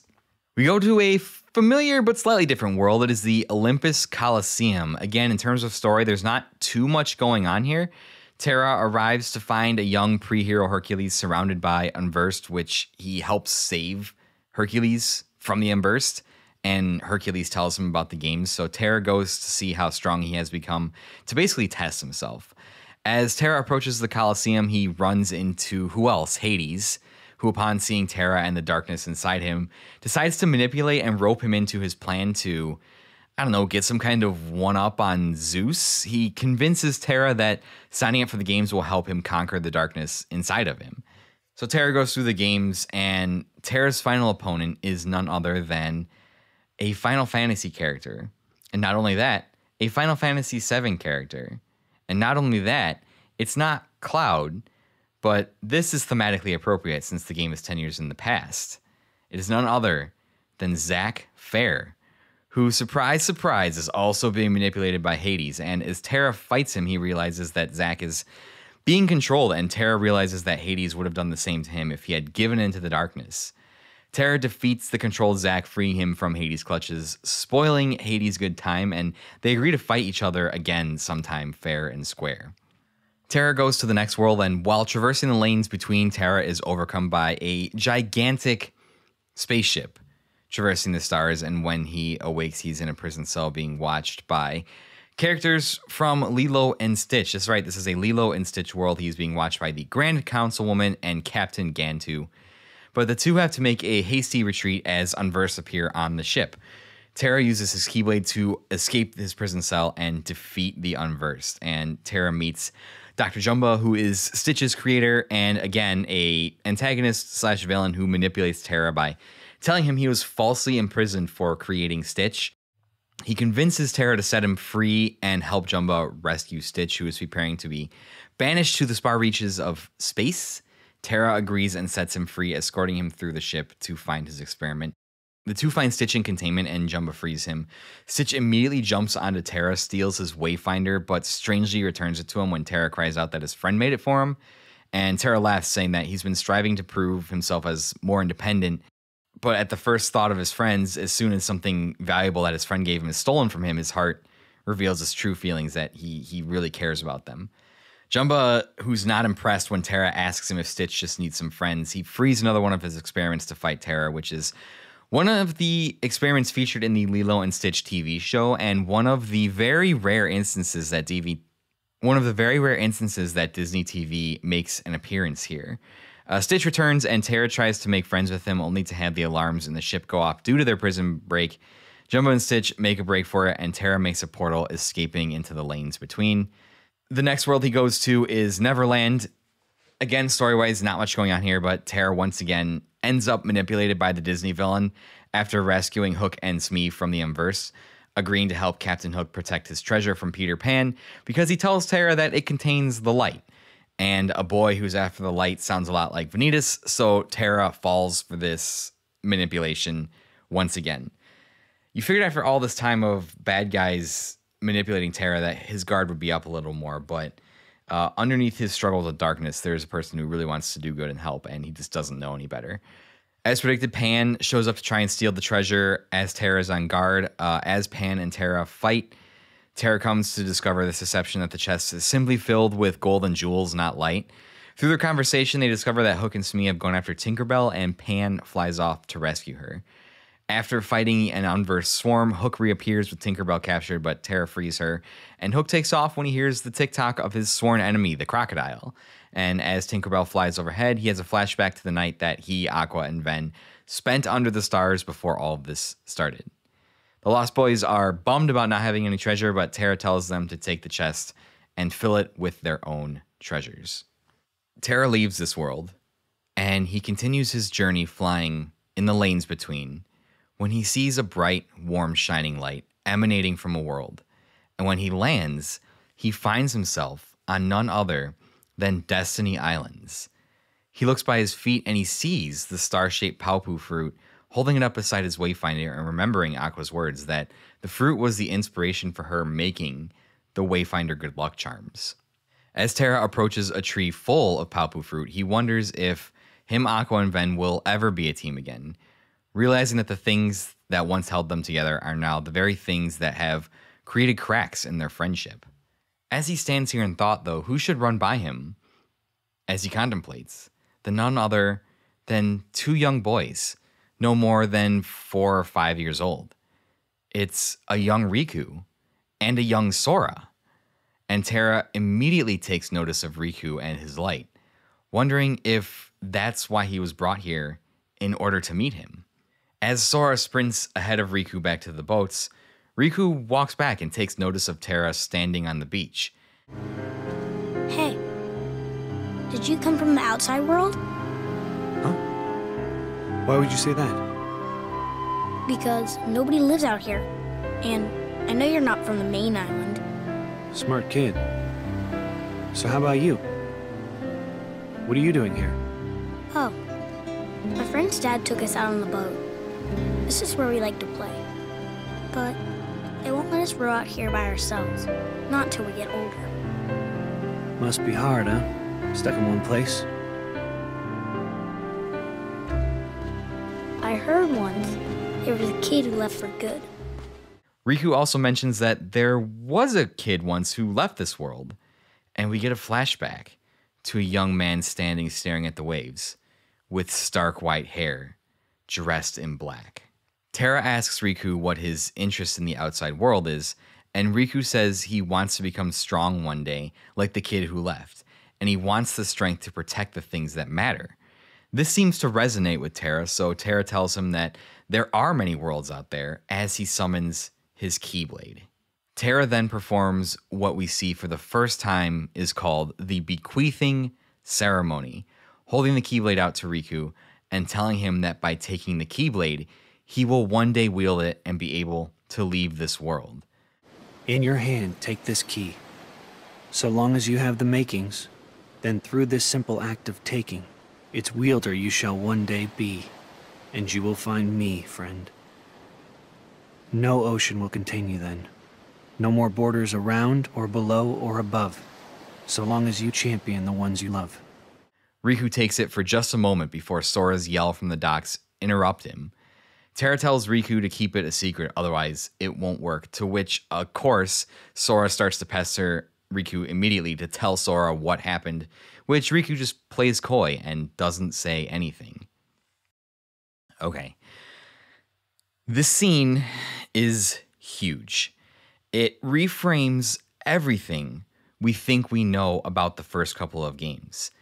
It gives us an understanding as to why Riku was so keen to leave the island when they got older.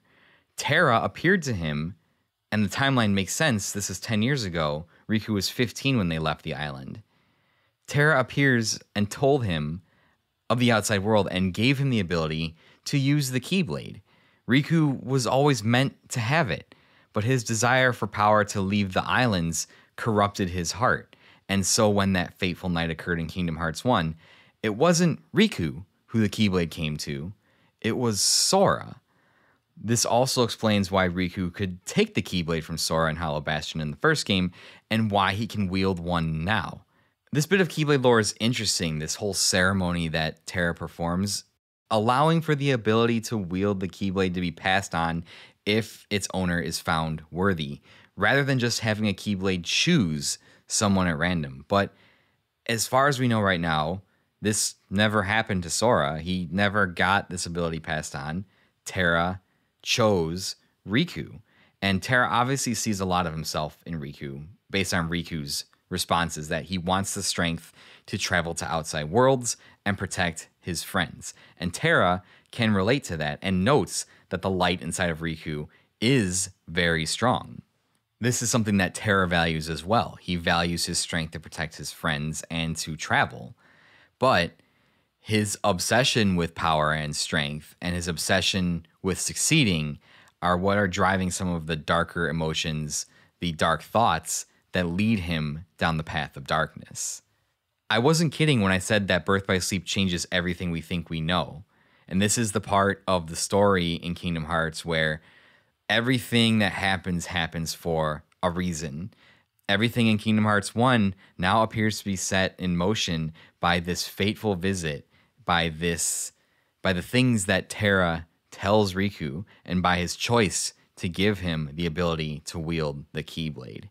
Keep that in mind, because we aren't done on Destiny Islands yet. In the next two story paths of Ven and Aqua, we'll get a little bit more out of this. Terra departs Destiny Islands, and as he leaves, he thinks he spots Ven traveling through the lanes between with him. Far off in the distance is a streaking line of light, but before he can act on this, Xehanort calls him in his head once again to come and find him, and that it's very urgent. Their conversation is incredibly brief. Terra doesn't even take off his armor. He doesn't even get off his glider thing. Master Xehanort, you wish to see me? There is no time to lose. I have terrible news. Ventus has stumbled upon the secrets of his origins. Ven? I just saw him. He passed right in front of me. What happened? Ventus is on his way home. If you could have seen the fury in his eyes, I'm certain he's capable of anything. I fear the boy may attempt to force the truth out of Ericus. Master Terra, you must hurry back and see to your friend's safety. Of course.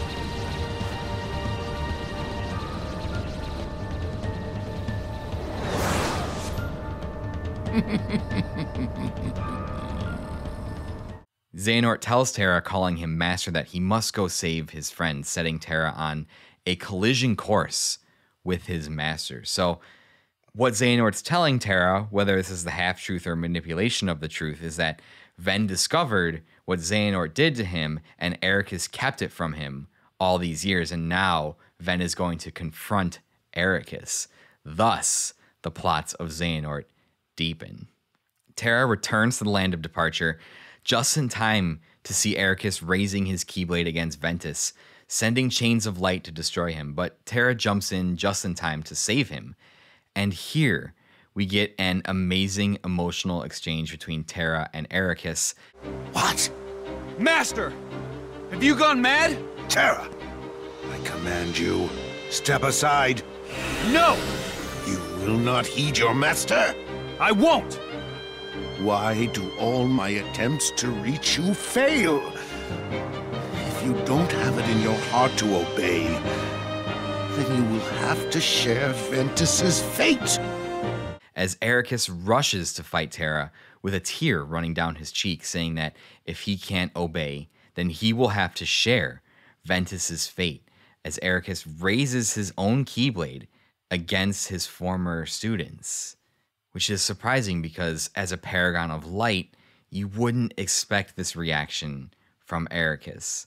And this is a masterful performance by Mark Hamill, who has more recently played this type of flawed master role in the new Star Wars trilogy, but we won't touch on that as to not make waves with the Star Wars fandom. Ericus's power is fearsome, with the light forming a blinding aura around him, similar to the way we've seen darkness form auras around people. Terra is enraged. He is so furious, saying that even though Ericus is his master, he will not let him hurt his friend, as an aura of darkness explodes around Terra. You may be my master, but I will not let you hurt my friend! Has the darkness taken you, Terra? He tosses Ven back as he summons a portal and transports him away from the land of departure. Terra fights Ericus to the point of near exhaustion using the power of darkness. And this is a boss fight. You fight Ericus, and this fight is so fucking cool. And Ericus is pretty tough. And you get to see all these people wielding pronounced abilities, exaggerated abilities of the darkness. Ericus is the polar opposite. He wields these pronounced abilities of light. Maybe the only person we've seen do this in some kind of manner is Roxas when you fight him in Kingdom Hearts 2. All of Ericus' attacks are light-based. Energy spheres of light, chains of light, slashes and arcs of light. And as you fight him, you remember some of what Xehanort told you, that despite the fact that darkness and light make up everything, Ericus had been blinded by his devotion to the light.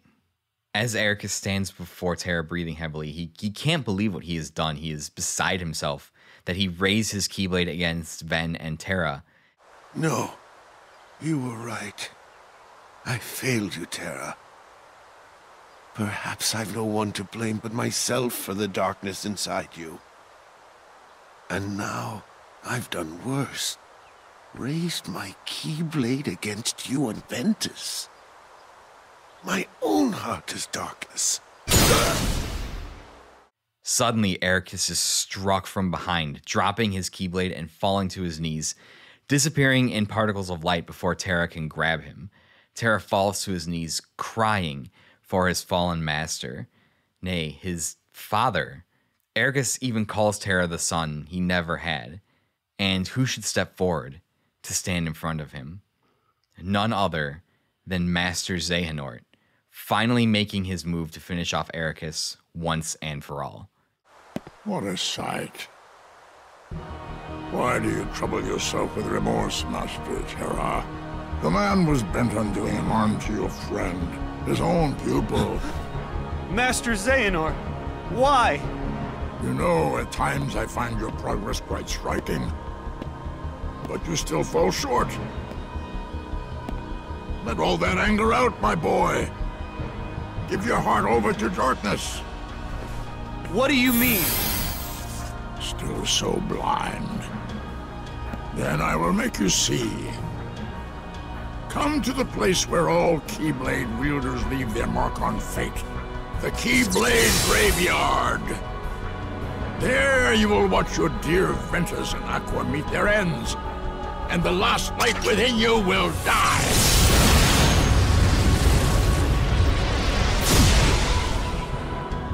Xehanort then summons a maelstrom of darkness, similar to the one we saw in Kingdom Hearts 1 that destroyed the Destiny Islands, and it begins to destroy the land of departure, ripping buildings from their foundations and casting the world into darkness.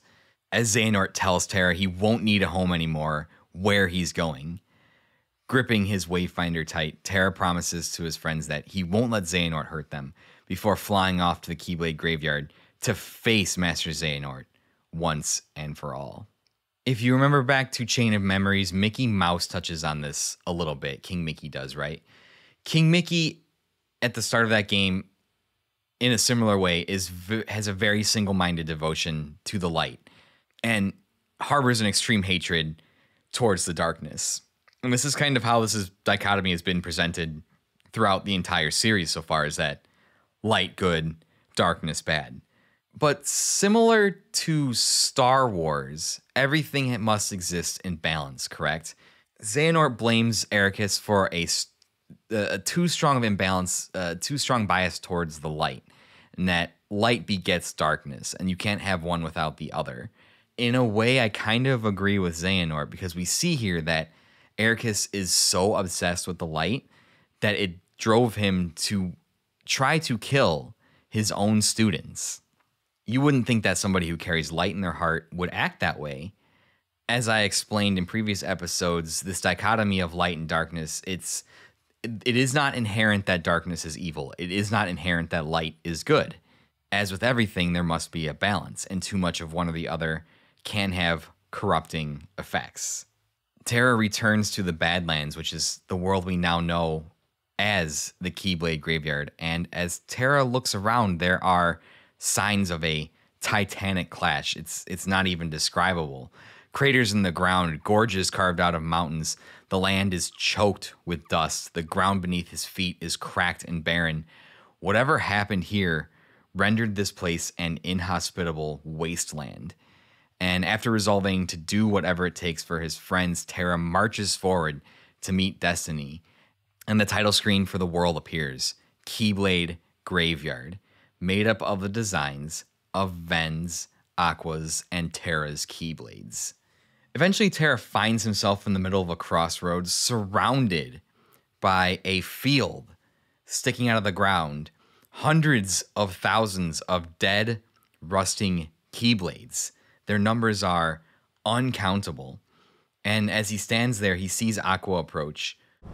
I was told the master was struck down.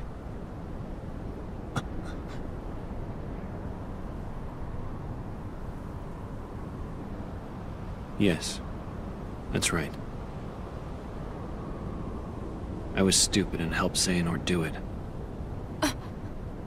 The master. He tried to hurt Ven.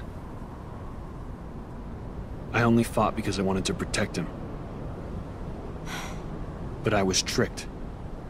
Xehanort set the whole thing up. Also, he could awaken the darkness inside me. You were right, Aqua. And so was the master. I did need to be watched. I went astray. But no more.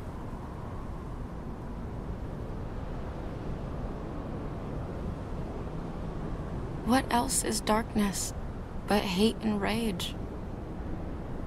Xehanort is feeding the dark fires within you, making you fight. You'll go astray again. Tell me, how does that honor our master's memory, Terra? Before they can resolve this, though, Ventus approaches, and the three friends reunite.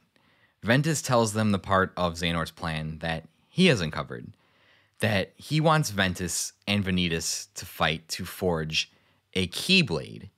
Not just any Keyblade, though. A Keyblade that is spelled with the Greek letter X, or Ki, or Chi, the Greek letter representing X. Xehanort wants me and Vanitas to fight. And make some kind of Keyblade. But the master said we can't let that happen. And he tried to destroy me for it. Keyblade? I still don't know exactly what it is. But it scares me to death. Even just the thought of it. Relax, Ben. We're here, and we're gonna take care of you. We're not quite sure what this is, and we won't have more information until we play the rest of the stories, but Terra reassures Ven that him and Aqua won't let that happen. And it is here that Ven makes an absolutely heartbreaking plea. I may have to fight Vanitas after all. If I do, guys, I want you to... The three of us can never be torn apart, all right? I'll always find a way.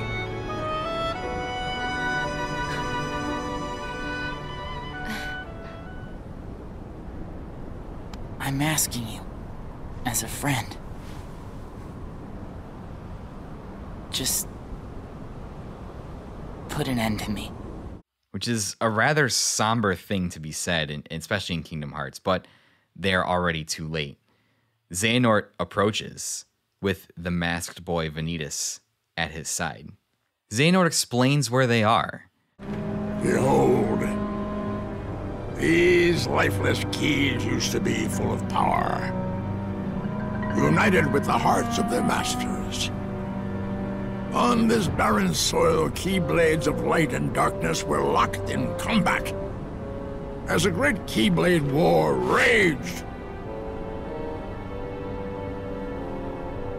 countless Keyblade wielders gave up their lives, all in search of one ultimate key.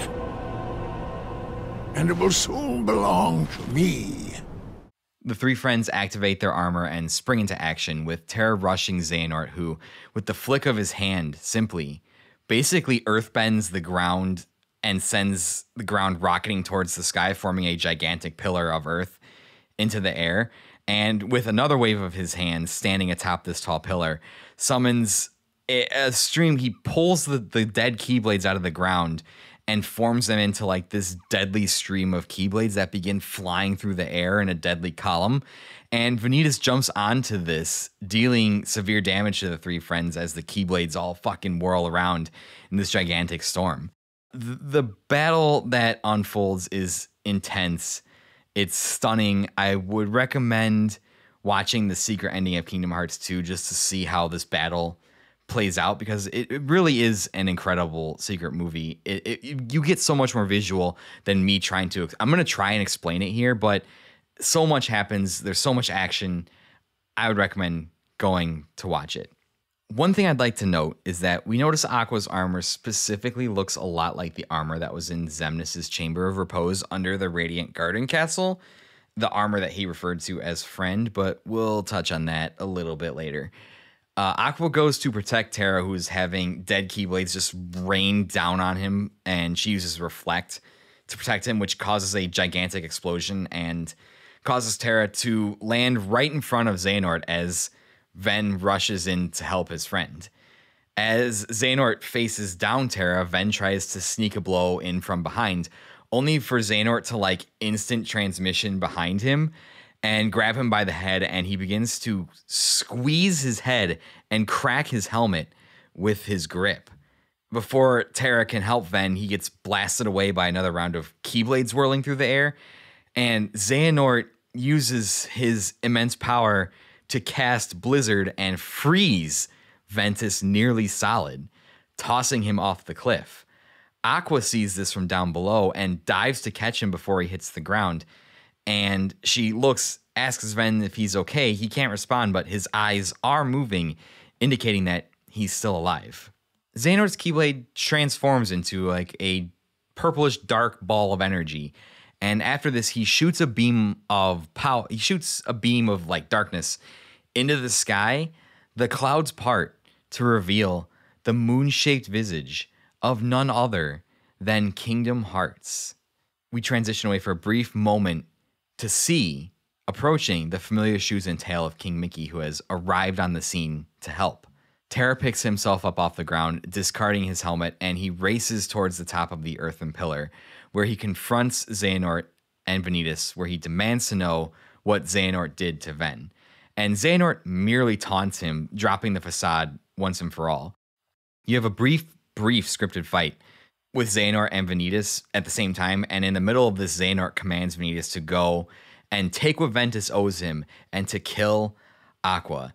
And as Vanitas leaves, Terra tries to give chase but finds his path blocked by Xehanort at every turn. You see how powerless you are to save them. Savor that rage and despair. Let it empower you! You'll pay, Xehanort.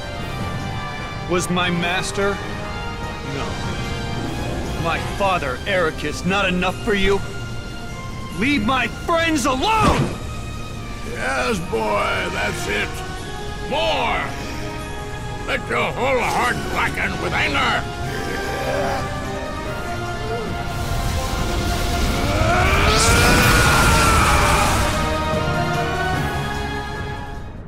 And Terra is overcome with rage and despair, telling Xehanort that he will pay as he explodes with the energy of darkness, finally giving in, desperate for the power to save his friends and end this conflict.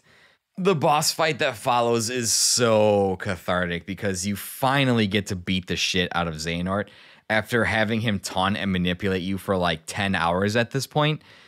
It's so cathartic. And it's a really, really good boss fight. And it shows off, it's the first time, not the first time, because you fight Roxas in Kingdom Hearts 2. But it's like the first time where you fight another like fully fledged Keyblade wielder one-on-one, and Xehanort shows off the full array of abilities of a Keyblade master. Magic, powerful attacks, his speed, despite the fact that he's an old man, absolutely tough. But you go through this boss fight and Terra defeats him, forcing him to his knees as he gasps for breath. Suddenly, behind Terra, further down on the ground, there's an explosion of light as Xehanort exclaims that the Keyblade is being forged, and Terra cries out Ven's name in a moment of temporary distraction, taking his eyes off of Xehanort. And it is here that Xehanort enacts one of the branches of his final plan. He raises his Keyblade and he stabs himself with his own Keyblade, causing his heart to be extracted from his body. And now, Terra, it is time for the final union! What? At last our moment is here. Out with the old and brittle vessel, and in with a younger, stronger new one.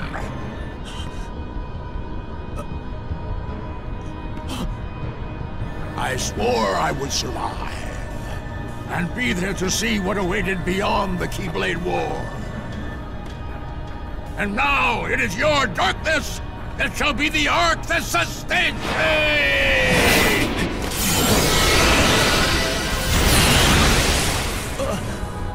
It all starts to make sense.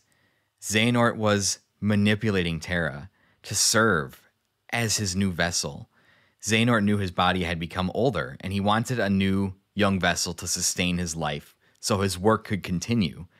He sends his heart hurtling towards Terra, who tries to activate his armor to protect himself, but he's too slow. As Xehanort's body fades away, Terra's armor falls from his body, revealing Terra, but now with white hair and piercing yellow eyes. And he speaks in the voice of Ansem, Seeker of Darkness, giving his famous speech from Kingdom Hearts 1. This heart belongs again to darkness. All worlds begin in darkness, and also end. The heart is no different. Darkness sprouts within it. It grows, consumes it. Such is its nature. In the end, every heart returns to the darkness whence it came. We see Terra Xehanort, or Terranort as he's referred to by the community, summon Xehanort's Keyblade and begin to walk away, but the top of the earthen pillar they are fighting on becomes surrounded in a dome of light and chains. And kneeling on the ground in front of Terranort is Terra's suit of armor, assembled, just the way the lingering will was kneeling in Kingdom Hearts 2. Your body submits, your heart succumbs, so why does your mind resist? This is why the lingering will is called the lingering will. Terra's power to resist, his will to keep fighting, is embodied in his empty suit of armor. Xehanort has taken his body and his heart, but his mind, his will, fights back and resists.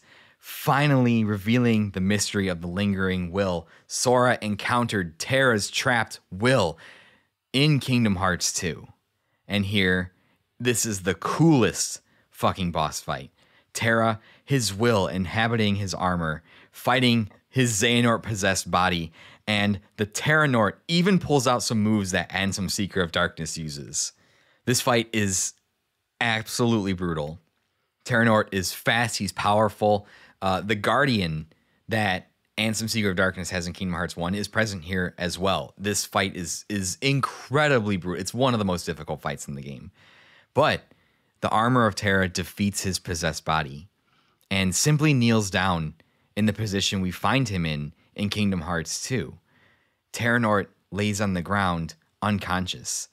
and an explosion of light slowly envelops the surrounding area from below, including the lingering will, Terra, Xehanort, and who knows who else. All that is left when the light clears is the kneeling armor of Terra as the clouds close upon the pale blue heart-shaped moon, and as the scene fades to black, we hear Terra's voice one last time. Aqua. Ven. One day, I will set this right.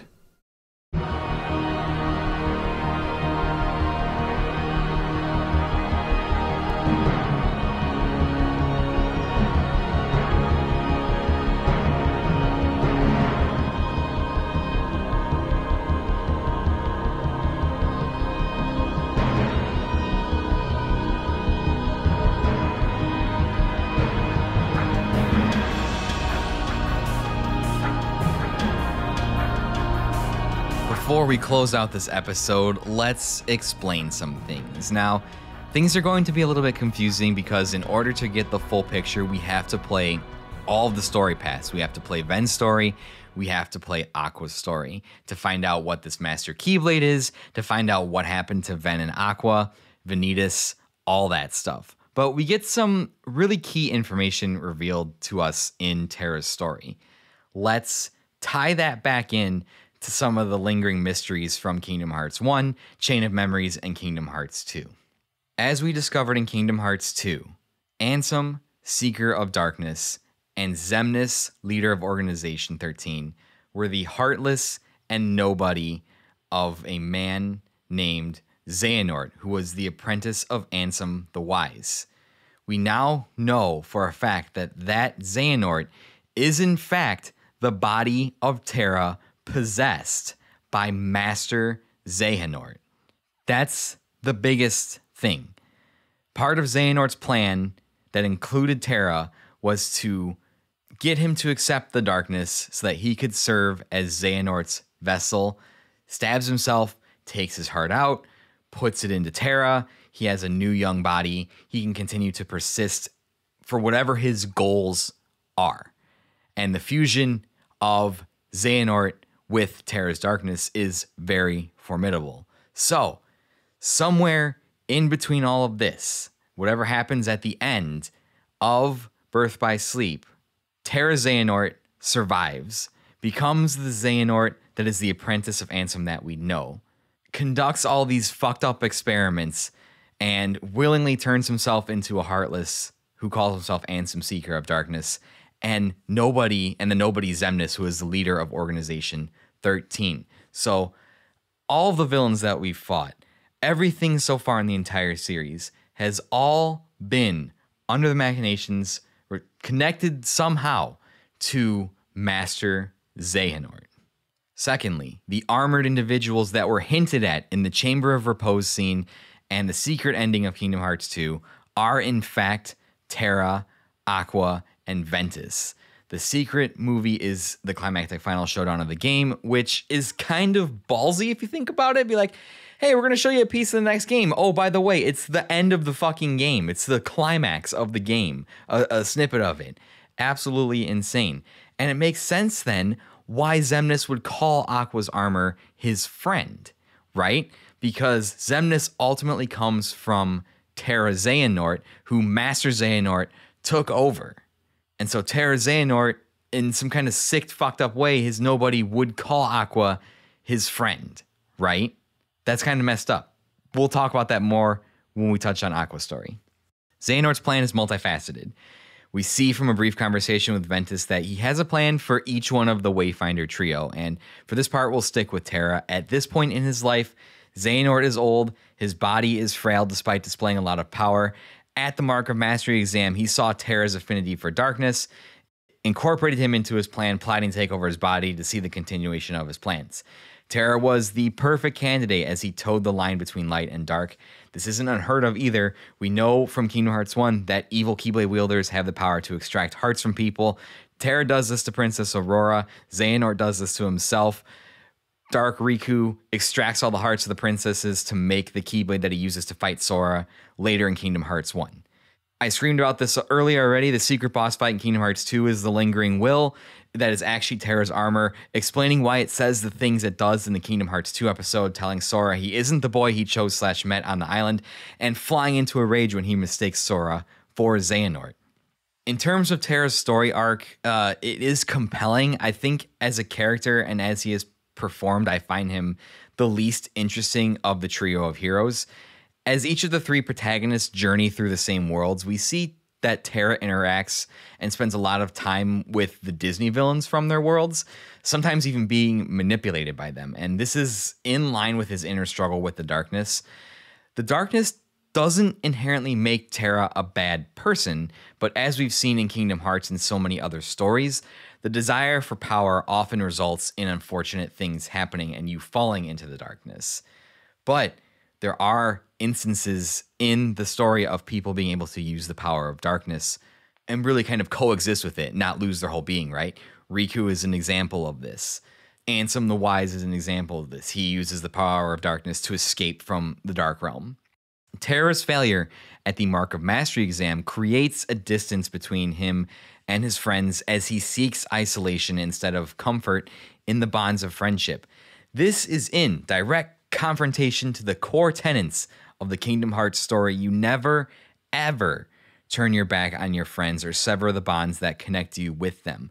This always turns bad. Again, like I said, look at Riku in Kingdom Hearts 1, who has a similar arc. His desire for power, to leave for other worlds, eventually rescue Kairi, sets him at odds with Sora, and he gives up on Sora and falls to darkness. The decisions that Terra makes then ultimately allow him to be manipulated by Master Xehanort, who feeds into his insecurities by telling him what he wants to hear, ultimately leading to Terra to help Xehanort remove Ericus from the equation, one of the few individuals capable of stopping Xehanort. Terra realizes his mistakes when the three heroes come together in the Keyblade Graveyard, but it's ultimately too late. The damage has been done, and because the trio didn't trust their bonds of friendship, Terra loses his body, and who knows what else happened to Aqua and Ven. We'll talk more about the Keyblade, the X-Blade, and Kingdom Hearts, Vanitas, and some other loose ends in Ven's story, which is up next, which will add even more clarity to the tragedy that occurs at the end of Terra's path. Terra's story is kind of like the framing of the puzzle, and as we go through the other two stories, we'll fill pieces in so we get a full grasp of what the story is. I just figured it'd be more interesting to tell each character's story than to like jump between and be like, Terra did this, and then Ven did that, and then Aqua did this, and then Terra did this, and then Ven did this, and Aqua did... I just feel like that jumping all over the place wouldn't have presented a coherent thing, and this allows me to give each character their own episode to shine and really highlight what their story was. A couple more things. Terra's encounter with Riku and Sora on Destiny Islands dramatically reframes the events of the first few games. It gives us a different perspective on Riku's motivations to leave the island, why he's able to wield the Keyblade, and as we continue with the next two stories, it drastically changes our understanding of Sora's role in everything. After playing this game, if you go back and you play the first 3-4 games, it changes your view on a lot of interactions we see throughout those games. And with this knowledge, it makes those playthroughs even more rewarding. Because I initially thought when this started happening that Birth by Sleep was an excuse for Nomura to like keep dragging the series on.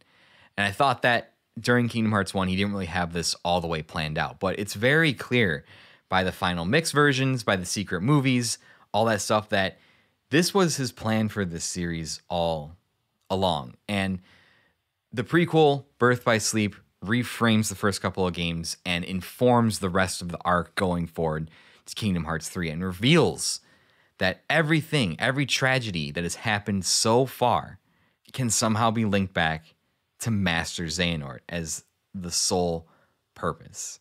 Xigbar, Braig, as he is in this game, Xigbar, being involved with Master Xehanort clears up a lot. This explains why he always seems to know more than he does in Kingdom Hearts 2 and 358 Days. He was with Xehanort from the beginning. So it would make sense that he knew Xehanort before any of the other members of the organization. He knew Xehanort in his original incarnation as the old man. And then obviously stayed in touch with him, got connected with Xemnas, worked for the organization. So Xigbar's been in with Xehanort since the very beginning, or at least since Xehanort hired him to help manipulate Terra. So that explains a lot as to why Xigbar knows more than the other members of the organization, because he was there, right? He fought Terra. It makes perfect sense. So we'll touch on Xigbar again in the epilogue. We'll kind of tie in all the stuff that he knows, because he may or may not show up again. We'll have to see. I have things to say about Master Xehanort, but again, I'll save that for the conclusion of all the stories. Knowing his involvement is basically the catalyst for everything changes so much. But with that being said, I'm going to wrap it up here, because that is a pretty lengthy episode. You have the entire history of the game, plus the first story, the story of Terra, and that is a lot to digest. There might be some blank spots. There might be some questions you have. If you listen to the next 2 episodes and get the entire story, things will make a lot more sense. And then the 4th episode will wrap everything up in a nice tight bow. Get ready for Recoded. Get ready for Dream Drop Distance, because that's when stuff with Xehanort starts to get crazy. It's going to be awesome. But thank you guys so much for tuning in, for listening to the story of Terra, for listening to part 1 of Birth by Sleep.